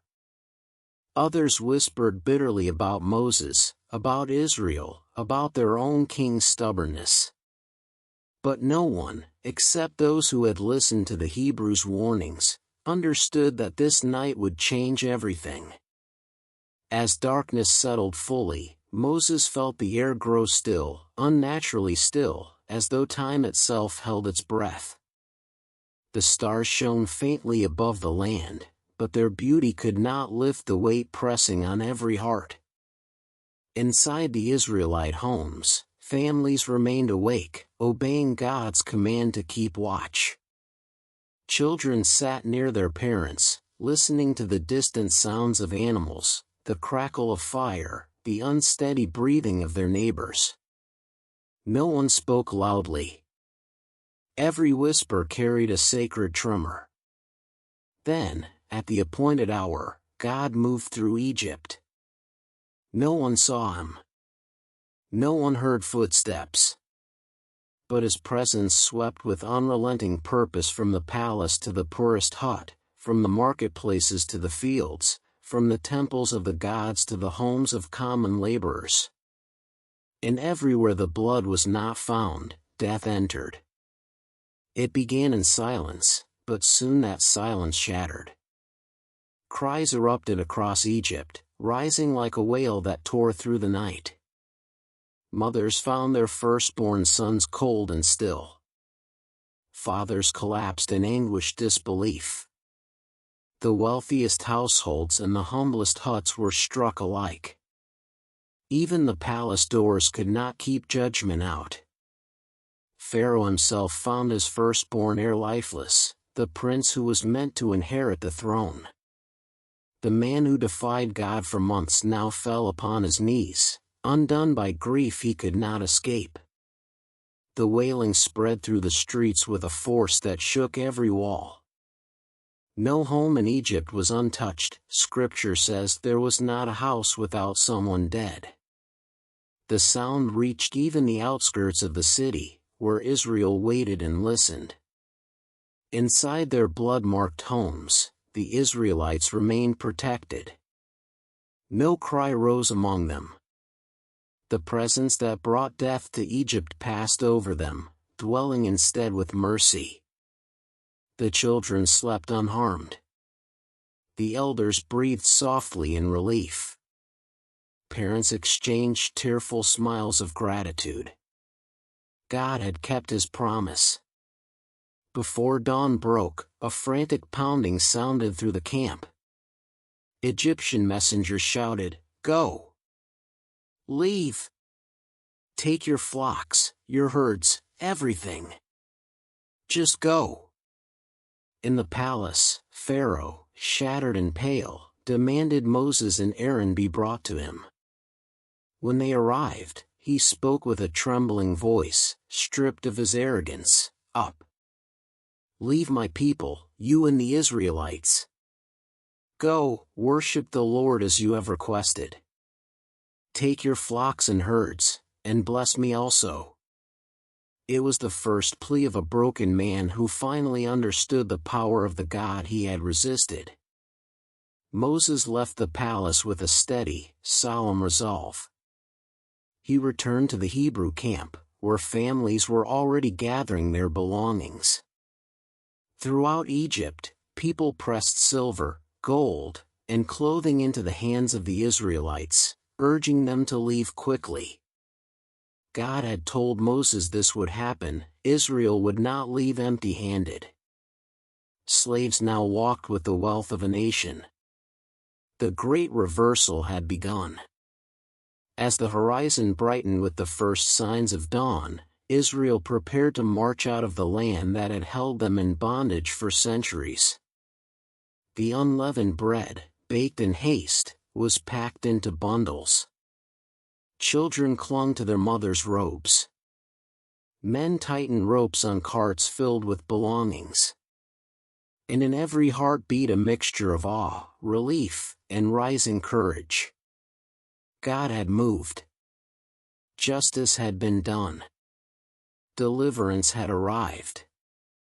The night of Passover would be remembered forever, not only as a night of judgment but as a night of salvation. A night when God drew a line through history and claimed his people as his own, covering them not with strength of arms but with the blood of a lamb. And as Israel braced to begin their journey into the unknown, one truth echoed in every soul: the God who passed over their homes would now go before them. The first light of dawn crept across the horizon, touching the land of Egypt with a pale glow. But this sunrise felt different, strange, heavy, sacred. For the first time in generations, Israel stood ready not as slaves awakened by the crack of a whip, but as a people prepared to walk in freedom. All night they had waited under the protection of the Lamb's blood, listening to the distant cries that echoed through Egypt. Now the camp stirred with quiet determination. Mothers lifted sleeping children, fathers secured bundles of unleavened bread, and elders whispered prayers of gratitude. The tabernacle of sorrow that had covered their lives for centuries was being torn away, thread by thread. God had acted. The hour of deliverance had arrived.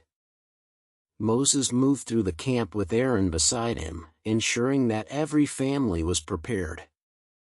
His staff tapped softly against the ground, the same staff God had transformed on Horeb, the same staff that struck the Nile, summoned the plagues, and symbolized divine authority. Now it would lead a nation out of bondage. The people looked to Moses with a mixture of awe and trust.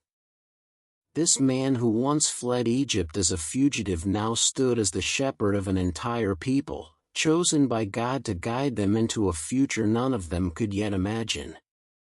Outside the camp, Egyptian messengers hurried from house to house, urging the Israelites to leave quickly. Their faces were gaunt, their voices trembling with fear and exhaustion. Go, they pleaded. Take everything. Leave before we all die. Egypt, once mighty and proud, now begged the slaves it had oppressed to depart.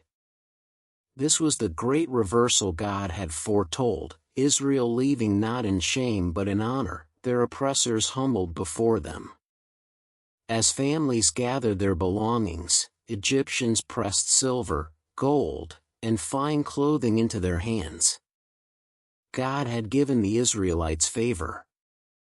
What they carried out of Egypt was not plunder stolen by force, it was compensation long overdue. Soon the vast multitude began to assemble on the edges of the city. The sound of shuffling feet, murmured prayers, and bleating livestock filled the morning air. The sheer size of the company was breathtaking.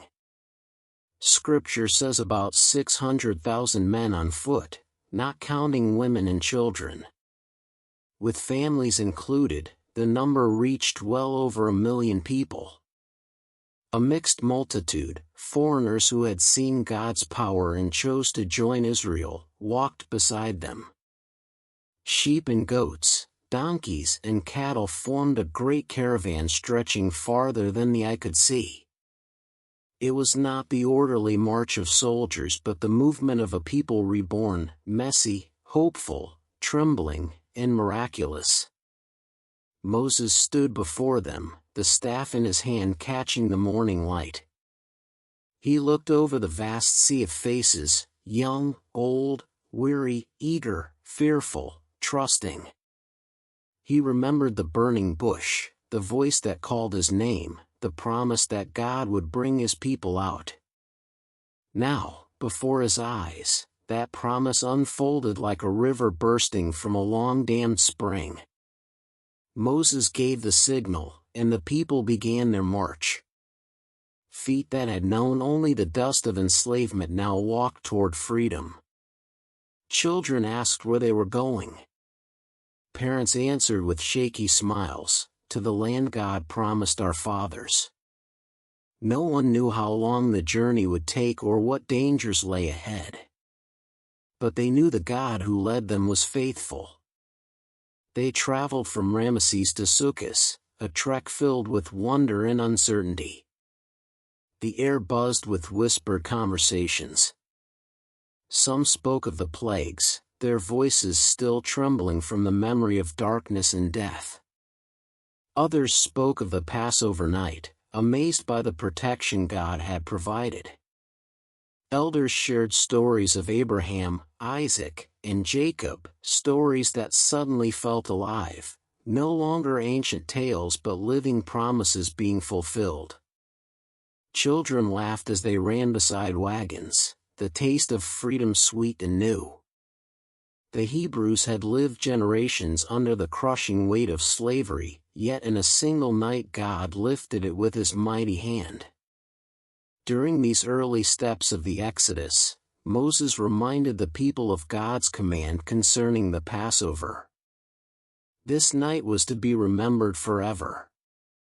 Children would ask, "Why do we celebrate this meal?" And parents would answer, "Because the Lord passed over our houses and delivered us from Egypt." God was not just guiding them out of a nation, he was shaping their identity. They were becoming a people defined by redemption. As they reached Sukkot, Moses could feel the immensity of the moment settling into his bones. For the first time, Israel was outside the grip of Pharaoh. The man who once claimed to be a god could no longer command their labor or break their spirits. They carried no weapons powerful enough to defeat Egypt, yet they walked victorious because God fought for them. The plagues were not just judgments, they were declarations. Egypt was not supreme. Its gods were not sovereign. Pharaoh was not divine. The Lord alone was God. But the journey was far from over. Moses knew Egypt well enough to understand that Pharaoh's pride might not be finished. Though the king had told them to leave, heartbreak and humiliation could easily twist into fury. Moses sensed that the coming days would test their faith in ways they had never imagined. Yet for now, the people rested in the joy of their first steps toward freedom. They pitched tents, lit fires, and shared the unleavened bread baked in haste. The taste was simple, but tonight it tasted like hope. As evening fell, Moses looked to the sky. The stars glittered, ancient and faithful. Among them, perhaps, shone the same starry host that Abraham once gazed upon when God promised, "So shall your descendants be." Moses felt a deep stillness settle in his spirit. They were walking into that promise, step by step, mile by mile. Not by their strength, but by the hand of the one who never forgets his covenant. The Exodus had begun, not as a quiet departure but as the great birth of a nation. A nation led not by a king in gold but by a shepherd with a staff and a God who splits seas, topples empires, and writes his story in the hearts of his people. And though the road ahead was long and filled with unknowns, one truth burned brighter than the desert stars: the God who delivered them from Egypt would never leave their side. The camp of Israel settled briefly at Sukkot, where families rested from the exhausting departure, but rest did not erase the weight of uncertainty that hung in the air. Though the chains of slavery had fallen behind them, the wide wilderness stretched ahead with uncharted miles and unseen dangers. Some wondered silently how a massive multitude, men, women, children, livestock, could possibly survive the journey. Others questioned where they were to go, for no roads had been laid out and no map guided their steps. Yet amid their murmurs, Moses stood confident, not in his own wisdom, but in the promise God had spoken at the burning bush: "I will be with you." As evening approached, Moses raised his staff, preparing the people for movement. But before he could give the signal, something extraordinary happened, something that froze every voice, halted every action, and stirred awe through the entire assembly. A towering column of cloud descended from the sky, swirling with a luminous beauty no eye had ever beheld. It hovered above them, rising high like a heavenly banner. The children gasped, the elders bowed low, and mothers clutched their little ones close. It was not a storm cloud, nor smoke from any fire. It moved with purpose, descending gently as though guided by an invisible hand. And then it stopped, resting before the people, standing as tall as a mountain of mist. A hush fell over the camp. Moses approached slowly, his eyes wide with understanding. This was no natural phenomenon, this was the presence of God made visible, the fulfillment of his promise to lead his people. As Moses looked on, the cloud began to shift its form, glowing faintly from within, like sunlight caught behind a veil. A warmth radiated from it, not burning, but comforting, like the assurance of a father guiding his children. Moses lifted his voice with reverence and declared to the people, "The Lord goes before us. This is our guide. Where the cloud goes, we will follow." The camp erupted with a mix of relief and astonished praise. The people watched as the pillar of cloud glided forward, moving with slow, steady purpose. It stopped again at the edge of the camp, clearly indicating the direction they were to go. The God who had struck Egypt with plagues now led his people not with terrifying signs, but with gentle guidance. As the day stretched on and the people marched behind the pillar, their fear began to fade. Children pointed upward in wonder. Elders whispered, "The God of Abraham walks with us." The cloud shielded them from the desert sun, casting a protective shade over the traveling multitudes. No matter how scorching the heat became, they remained under its shelter. Moses marveled at the profound meaning of what God had provided. The Israelites were no longer wandering, they were being led. Every step was a testimony that they were not alone. When night fell, something even more wondrous occurred.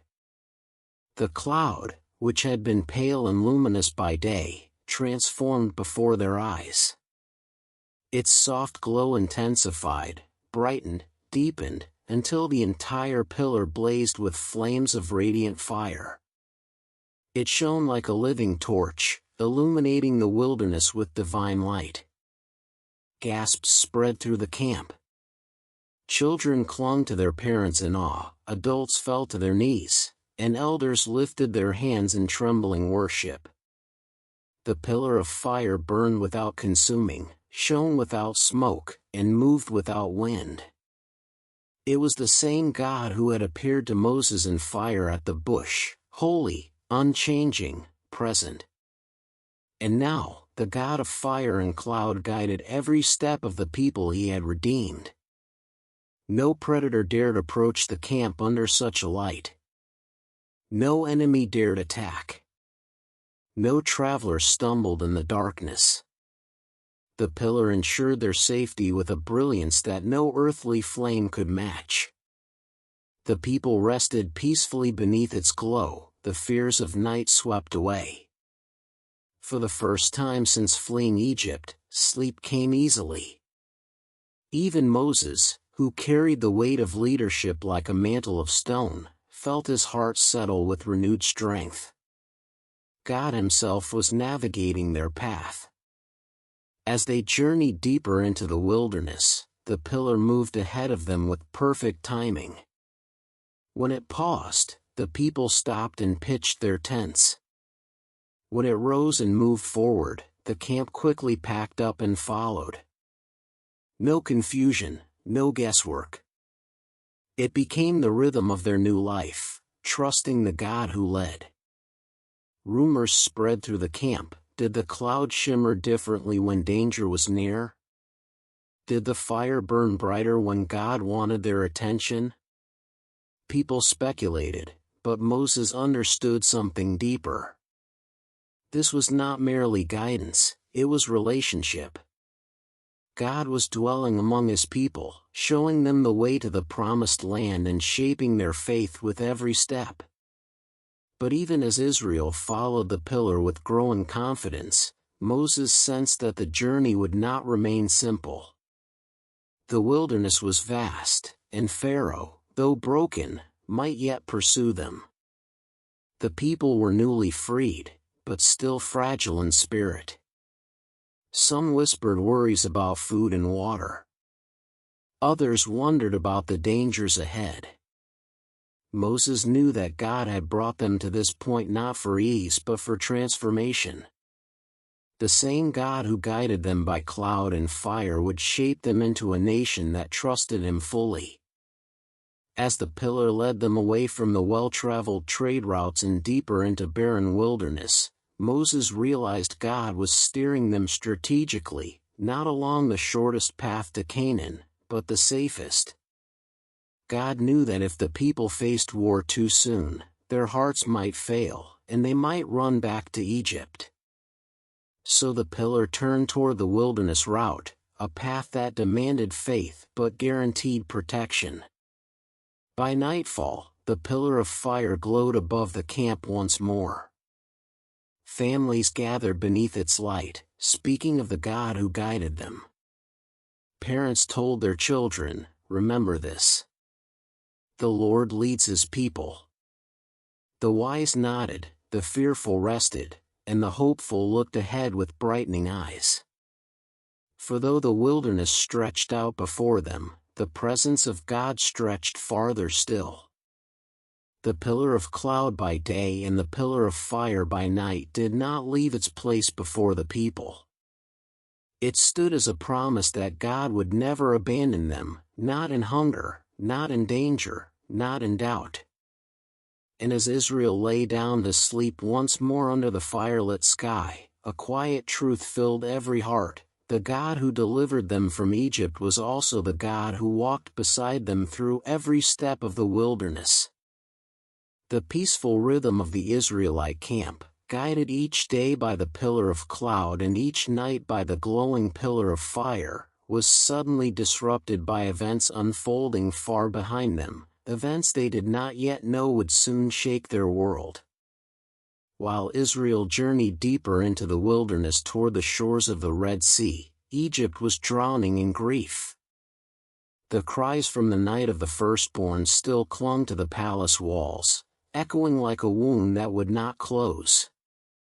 Pharaoh sat upon his throne in silence, surrounded by advisors afraid to speak. His face was gaunt, aged by loss, yet underneath the sorrow burned something dark and familiar, pride twisting itself back to life. At first, all of Egypt had begged the Israelites to leave, desperate for relief from the plagues. But as the days passed, the reality of their departure settled in with a crushing weight.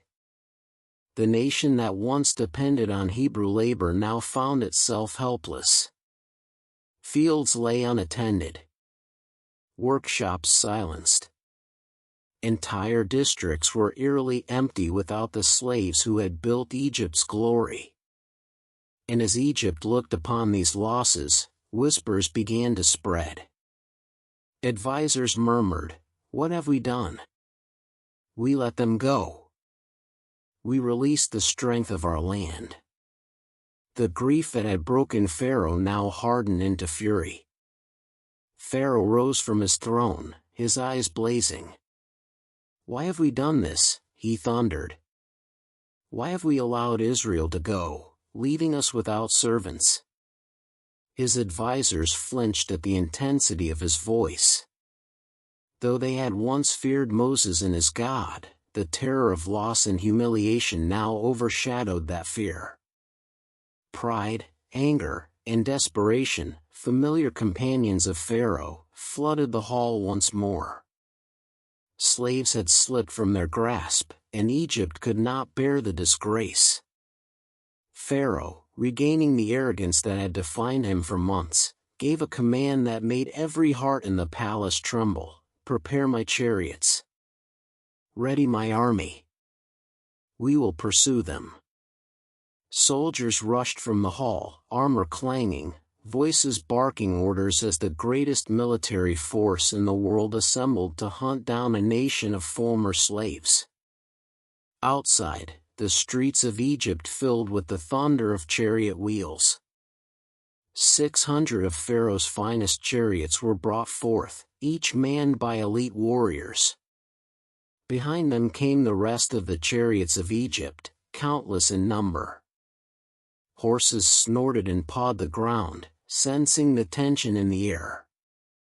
The sun glinted off blades and shields, casting flashes of light across the city. Egypt was mobilizing for war, not just out of anger, but out of wounded pride. They sought to reclaim the power they believed stolen from them. Pharaoh climbed into his royal chariot, gripping the reins with white-knuckled determination. His grief for his son hardened into a rage he aimed at Israel. In his mind, the Hebrews were weak, defenseless, wandering with no strategy or protection. Pharaoh believed he could crush them easily. What he did not understand, what he never understood, was that he was not pursuing Israel alone. He was pursuing the God who led them. Meanwhile, Israel had camped by the Red Sea, unaware of the storm gathering behind them. Families rested, livestock grazed, and children played along the shore.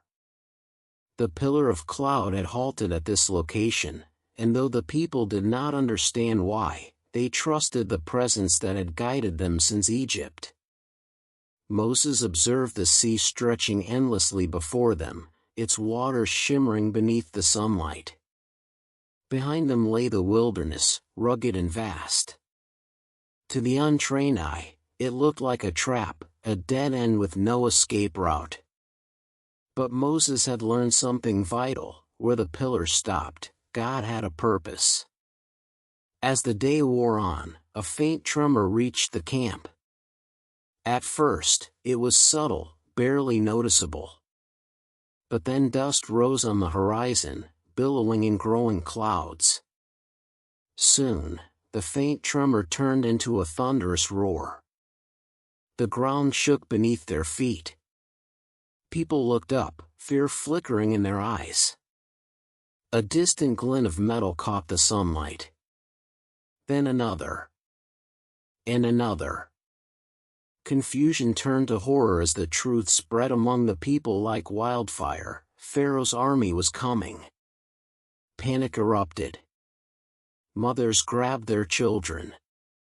Men shouted in disbelief. Elders trembled. Some cried out, "Why did we leave Egypt? Were there no graves there that we had to come die in the wilderness?" Others blamed Moses directly, their fear turning into anger. "You brought us out here to kill us. We are trapped between Pharaoh and the sea." The cries grew louder, raw with terror. For all their miracles and guided steps, Israel still carried the scars of slavery, fear that rose quickly, trust that wavered easily. Moses stepped forward, his face calm despite the thunder of chariots nearing behind them. The pillar of cloud moved suddenly, shifting from before the people to behind them, settling like a wall between Israel and Egypt. Darkness covered the Egyptian side, while light remained for Israel. Even before Moses spoke, God acted, protecting his people with a barrier no army could penetrate. Moses lifted his voice above the chaos, steady and strong. "Do not be afraid," he declared. "Stand firm, and you will see the salvation the Lord will bring you today. The Egyptians you see today, you will never see again." His confidence was not of a man but of one who had come to know the character of the God who called him. "The Lord will fight for you," he proclaimed, "you need only be still." Behind them, the army of Egypt closed in, chariots racing with terrifying force. Ahead of them lay the vast, impassable sea. But between them, the presence of God stood like a shield of fire and cloud. Israel trembled, torn between fear and hope. Pharaoh tightened his grip on the reins, his mind consumed by vengeance. Yet none of them knew what God was about to do, something that would echo through eternity and be remembered as one of the greatest miracles in all of Scripture. The stage was set for a deliverance that would shake nations, humble kings, and reveal the incomparable power of the God of Israel. The night deepened as fear rippled through the Israelite camp. On one side stretched the endless, black waters of the Red Sea, its waves lapping against the shore like a barrier carved by nature itself. On the other side, the thunder of Pharaoh's chariots rumbled closer, growing louder with every pounding heartbeat. Israel felt trapped, pressed between death by sword and death by drowning. Mothers clutched trembling children, men looked helplessly at the sea, and the elders raised shaking hands toward heaven as cries of terror filled the air. But towering behind them stood the pillar of cloud, now shifting, blazing, burning with divine intensity. Like a heavenly guardian, it moved from the front of the camp to the rear, settling between Israel and the Egyptian army. To the Egyptians it appeared as impenetrable darkness, but to Israel it shone with supernatural light, illuminating the night like a glowing shield. No chariot could pass. No soldier could advance. God himself held the enemy back while his people stood frozen in fear. Moses looked out over the sea, feeling the weight of 1,000,000 terrified souls pressing upon his shoulders.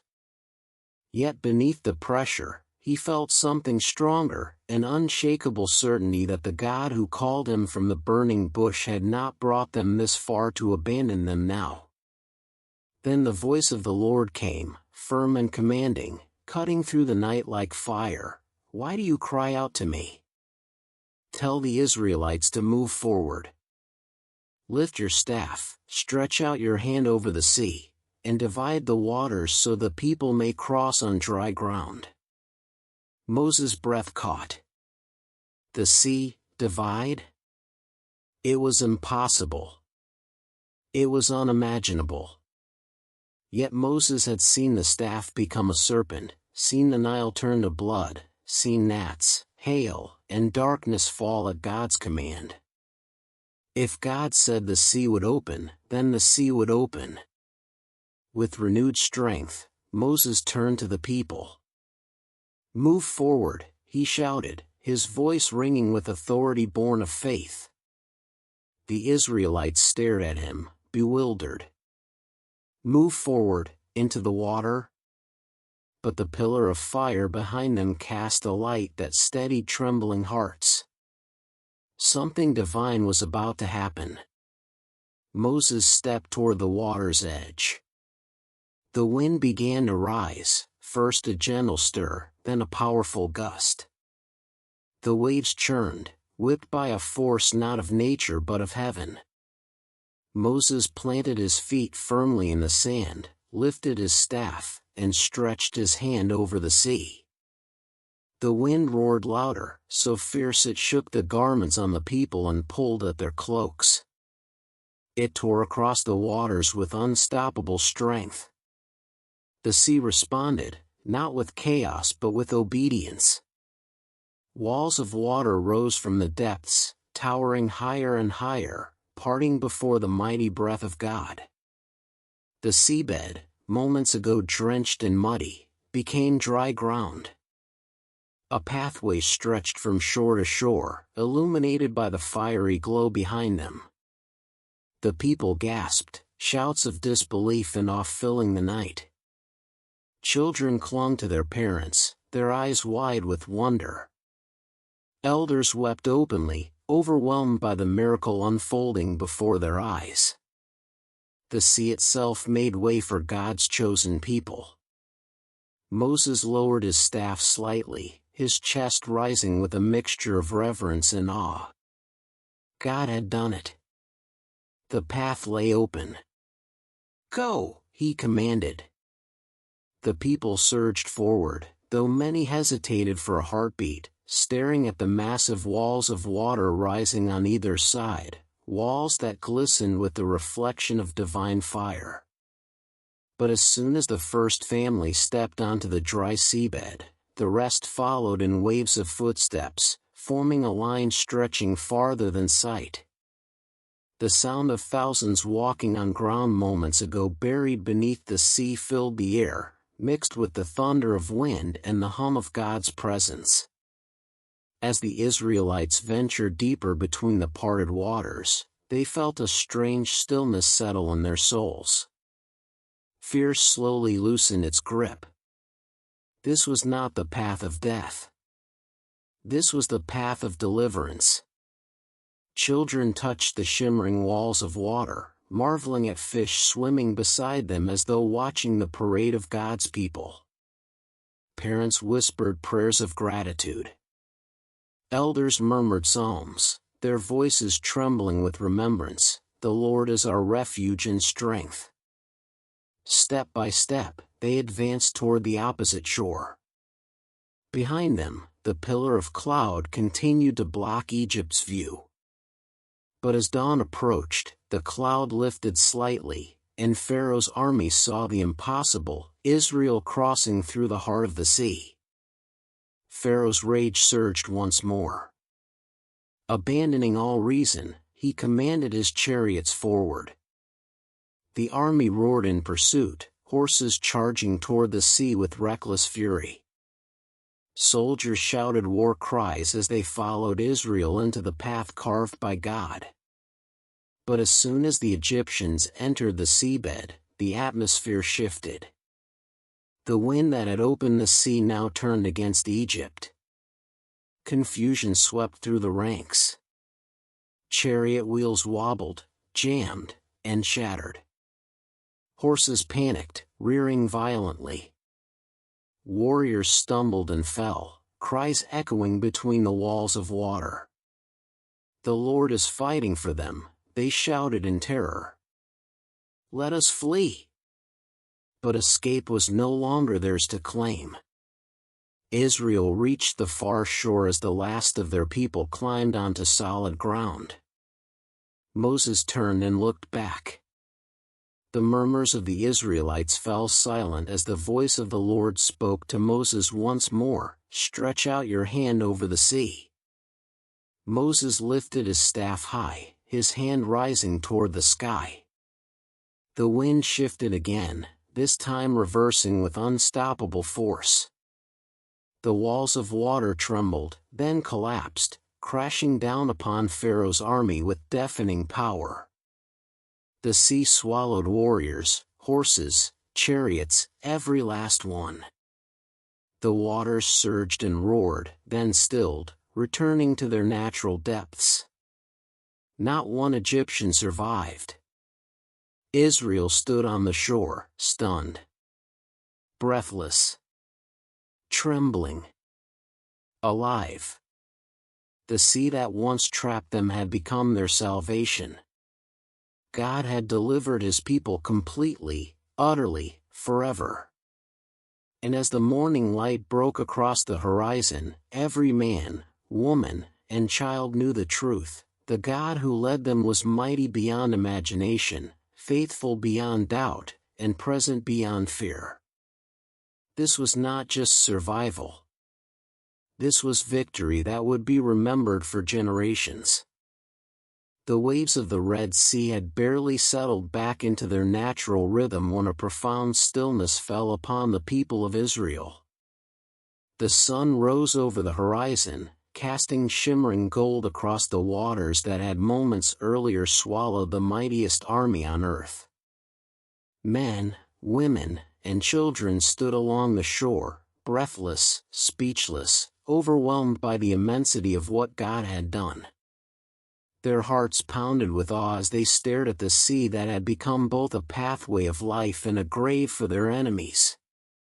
The Egyptians, those who had beaten them, enslaved them, and pursued them with merciless cruelty, were gone. Completely gone. No threat remained. No chains. No fear of pursuit. Only freedom stretching before them like a vast new horizon. Moses felt the weight of the moment settle deeply in his spirit. The power of God had been displayed before their eyes in a way no generation had ever witnessed. This was not simply an escape. It was a declaration that the God of Abraham, Isaac, and Jacob was not only a God of covenant but a God who intervened in history with unmatched might. The people needed to respond, not with fear, not with trembling, but with worship.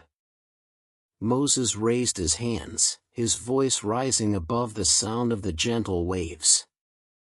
It was not the command of a leader this time, but the overflowing praise of a man who had seen the glory of God. He began to sing, and the people listened as his words flowed like a river shaped by wonder. I will sing to the Lord, for he has triumphed gloriously, the horse and its rider he has thrown into the sea. The melody carried across the shore, weaving through the crowd like a divine wind. The people who once cried in fear now lifted their voices in awe. Moses continued, The Lord is my strength and my song. He has become my salvation. The Israelites felt their knees weaken as the truth washed over them. Their strength had never been in numbers or weapons. Their salvation had never been in escape or strategy. Their hope had been, and always would be, in the Lord alone. As Moses sang, the people joined in, their voices building until the entire shoreline echoed with a mighty chorus. Israel, who had once groaned under the weight of slavery, now stood as a nation reborn. Their voices rose higher. Who is like you among the gods, O Lord? Who is like you, majestic in holiness, awesome in glory, working wonders? It was not just a question. It was a proclamation. Pharaoh had claimed to be a god. Egypt worshipped idols carved by human hands. But no idol could divide seas. No king could save a people with such perfect power. Only the Lord could do what they had just seen. For the first time, Israel worshipped not because of tradition but because of personal experience. They had seen God's hand. They had walked through miracles. They had tasted deliverance with their own lips. As the song spread, Miriam, the sister of Moses and Aaron, stepped forward. Though age lined her face, her eyes burned with the spark of a prophetess. She grasped a timbrel in her hand, and with a sudden, joyful strike, she beat the rhythm of praise into the air. The sound of the timbrel rang out like a call to celebration. The women of Israel, stirred by her courage and passion, gathered around her with timbrels of their own. They began to dance, their feet moving across the sand, their garments swaying with graceful rhythm. Miriam led them in song, her voice strong, unafraid, triumphant. "Sing to the Lord, for he has triumphed gloriously, the horse and its rider he has thrown into the sea." The children laughed and clapped. The men pounded their staffs on the ground in rhythm. The women danced in circles, their voices rising like flames in the wind. Israel had never known such joy.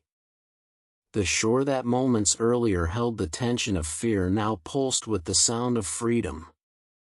Every person, from the youngest child to the oldest elder, became part of a worship that stretched like a bridge between earth and heaven. They were not slaves singing in oppression. They were a nation praising their Redeemer. As the singing continued, Moses looked upon the people and felt a surge of gratitude. He remembered the burning bush, the trembling of his own voice when he doubted his calling, the fear that gripped him when he faced Pharaoh, the weight of responsibility he carried through every plague. Now he saw the purpose behind every command God had given. Israel was not merely freed, they were formed. God had not only brought them out, he had lifted their eyes from the dust and turned them toward his glory. This moment of worship was as much a part of their deliverance as the parting of the sea. When the final echo of the song faded, the people stood breathing the cool morning air, their hearts united in awe. The waves rolled calmly before them, as though nothing extraordinary had happened. But everything had changed. Israel was no longer the nation defined by suffering. They were the people of the God who rescues, the God who reigns, the God who fights for his own. Voices quieted, yet the fire of praise still burned in every soul. The journey ahead would be long, filled with challenges they could not yet imagine. But on this day, at this shore, they understood a truth they would carry forever: the Lord was not only their deliverer, he was their song. And as Moses looked into the wilderness stretching before them, he knew the God who opened the sea would guide them still. When Israel continued their journey from the desert of sin, the manna fresh upon their tongues and the memory of God's provision still warming their spirits, they felt a renewed strength rising within them. Day after day, the bread from heaven appeared with unwavering faithfulness, and each morning the people experienced the miracle of God's care. Yet even with their bellies filled, the wilderness remained an unforgiving teacher. The pillar of cloud moved steadily ahead, leading them deeper into rugged terrain and toward a place called Rephidim, a barren, rocky region where jagged cliffs stretched toward the burning sky. Israel followed with faithful steps, but as they neared the encampment, something unsettling became clear: there was no water. Not even a trickle. Not a spring. Not a pool hidden in the cracks of the rocks. The ground was bone dry and silent. For a moment, hope faltered. The people slowed, then stopped. Their pulses quickened with dread. The memory of Mara's bitter water rose in their minds like a fresh wound. Children tugged at their mothers' robes, asking for water that wasn't there. Elders sank onto stones, exhausted from the heat. Animals groaned and staggered, their tongues hanging dry. The camp, once filled with steady movement, became a place of fear. Thirst is a cruel master, and it sharpens human desperation faster than hunger. And so, the grumbling began once more, but this time sharper, louder, more accusing than before. "Give us water to drink," they cried at Moses, their voices echoing off the canyon walls.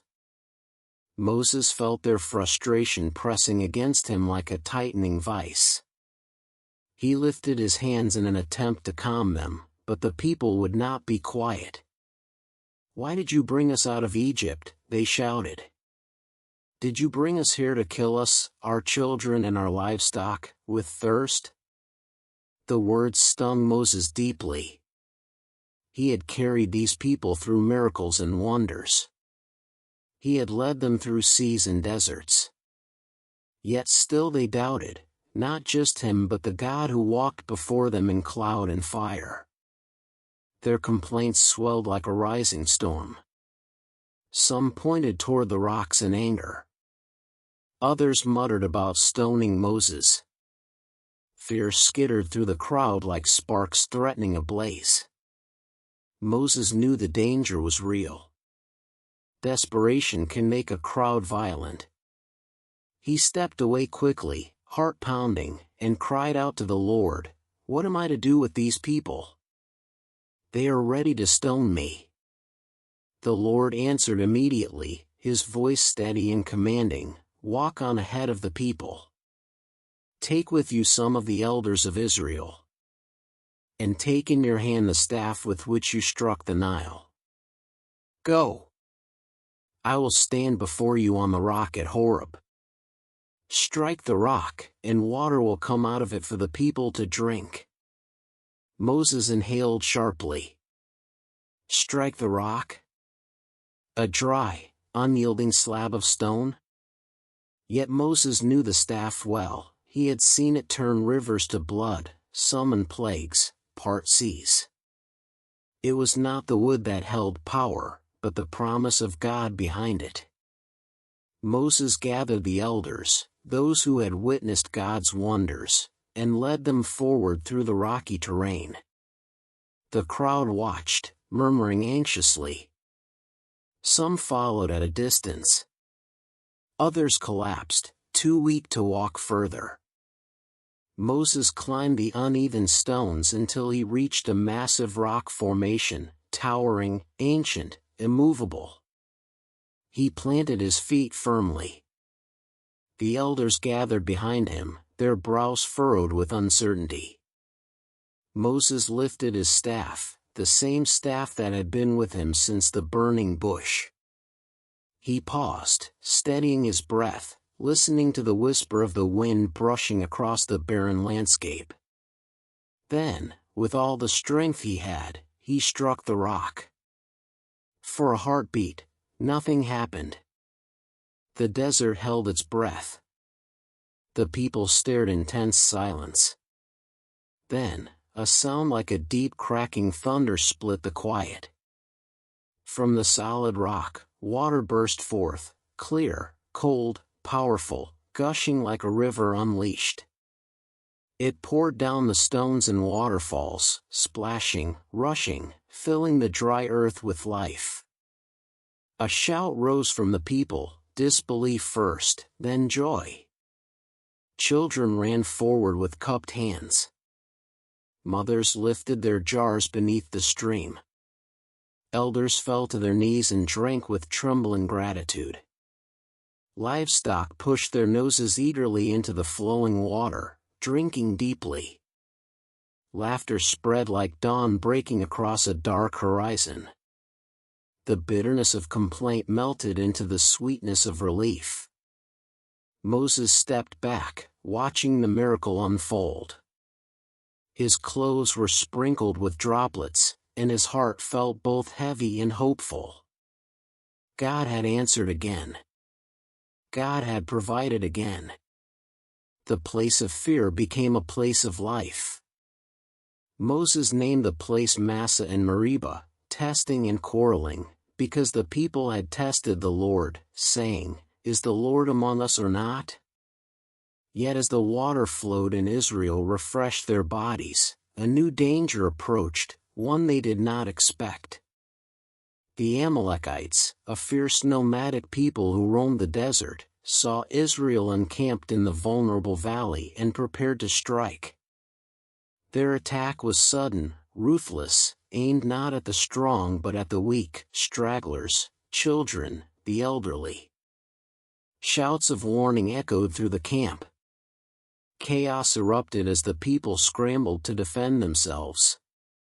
Moses' heart quickened.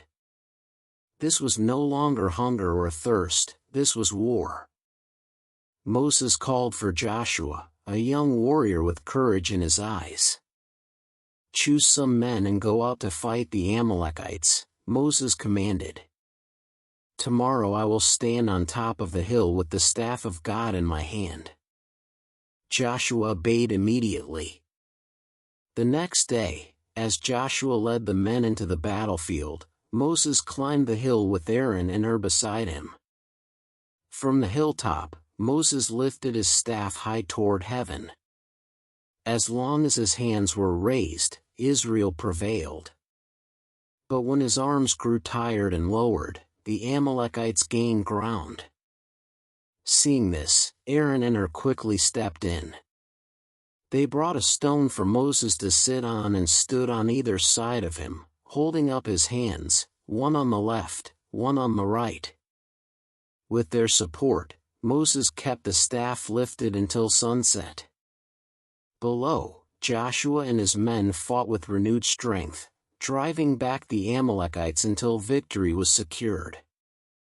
When the battle ended, the Lord spoke to Moses again, "Write this on a scroll as something to be remembered." Moses built an altar and named it "The Lord is my banner," for he understood that victory came not from their swords but from the God who fought for them. Between the rock that poured water and the battle that brought victory, Israel learned something new. Their survival depended not on their strength but on their unity, their obedience, their willingness to trust. And so, nourished by water from the rock and strengthened by God's presence, Israel moved forward once again, into a wilderness that had become both a testing ground and a classroom of faith. When Israel finally settled at the foot of the mountain of God, a rare calm settled over the camp. The wilderness had been a furnace of trials, thirst, hunger, battles, doubts, but now the people found a moment of rest beneath the towering shadow of Sinai.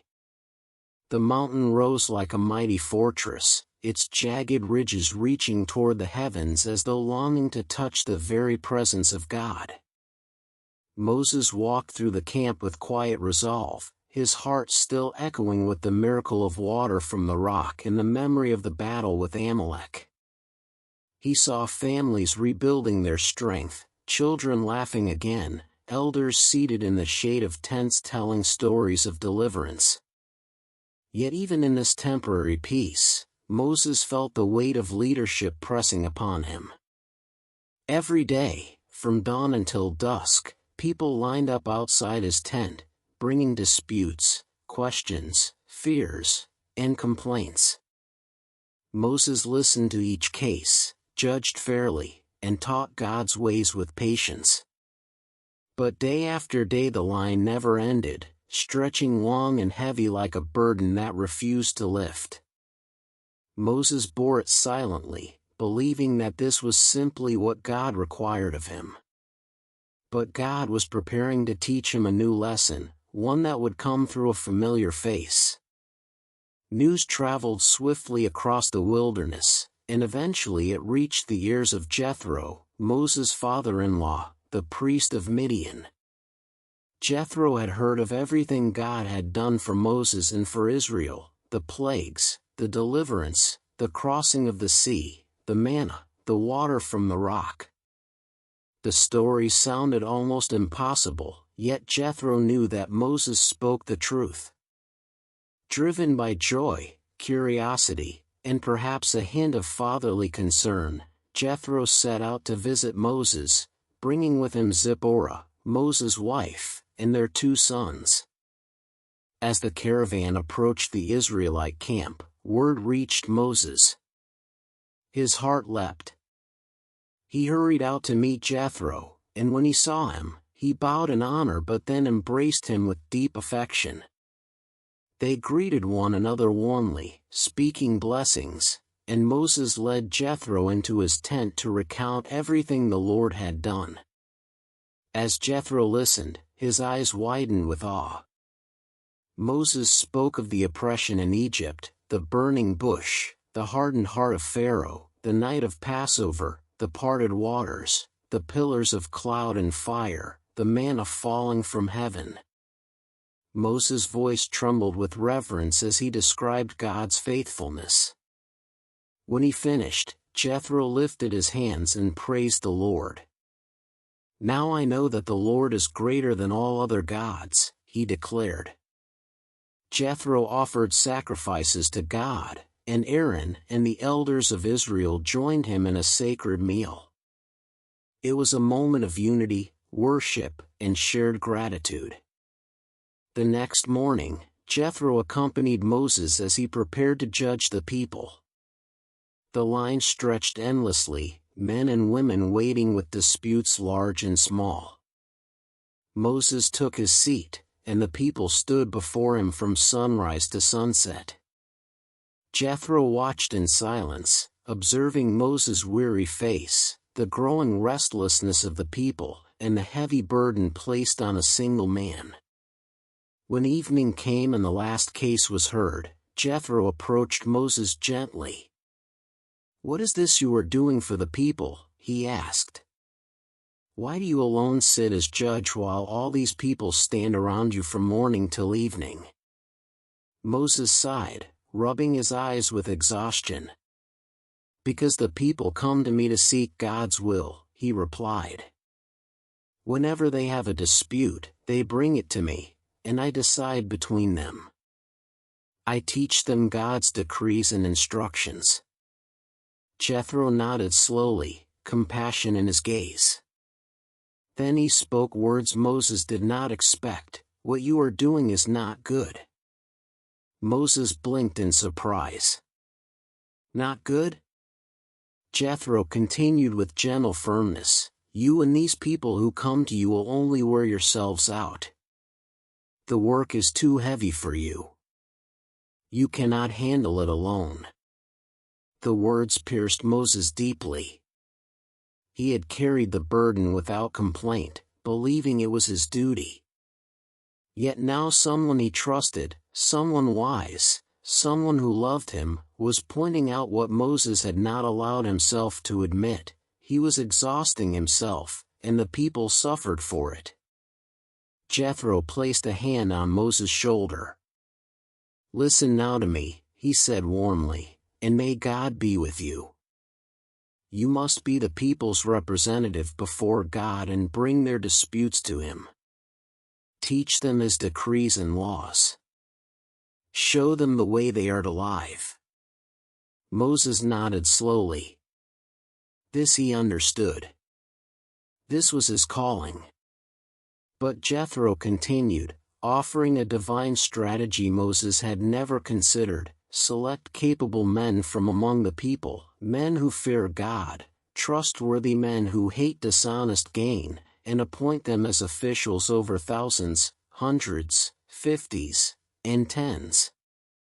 Have them serve as judges for the people at all times, but bring the difficult cases to you. They will share the load with you so that you will not grow weary." Moses breathed deeply as the wisdom of the counsel settled in his heart. Delegation was not weakness, it was obedience. It was stewardship. It was sustainability. God had called him to lead, not to carry every burden alone. Moses looked at Jethro with gratitude. Jethro's advice was not merely practical, it was a gift from God through a man who understood leadership, compassion, and humility. Moses took the advice to heart immediately. The next day he gathered the people, explained the new structure, and chose capable men filled with integrity and reverence for God. he appointed them as judges over the tribes, creating an organized system of justice that relieved the pressures of leadership. The people rejoiced, grateful for the clarity and fairness the new system brought. And Moses felt a weight lift from his shoulders. With the elders handling the simpler matters, Moses could focus on teaching, interceding, and guiding Israel by God's command. Jethro watched with satisfaction as the camp transformed into a place of order and balance. Moses no longer faced endless lines each day. The people no longer grew restless from waiting. Unity strengthened. Peace increased. Moses embraced Jethro once more, thanking him deeply for his wisdom, his presence, and his love. Jethro blessed him and then returned to his land, confident that Moses was now better equipped for the immense journey that lay ahead. And so Israel camped at the foot of Sinai, preparing for the greatest revelation they would ever receive, the very voice of God speaking from the mountain. But before that holy moment, God had done something just as important. He had shaped his servant, reminding Moses that leadership was never meant to be carried alone, and that even the strongest shepherd needs counsel, support, and rest.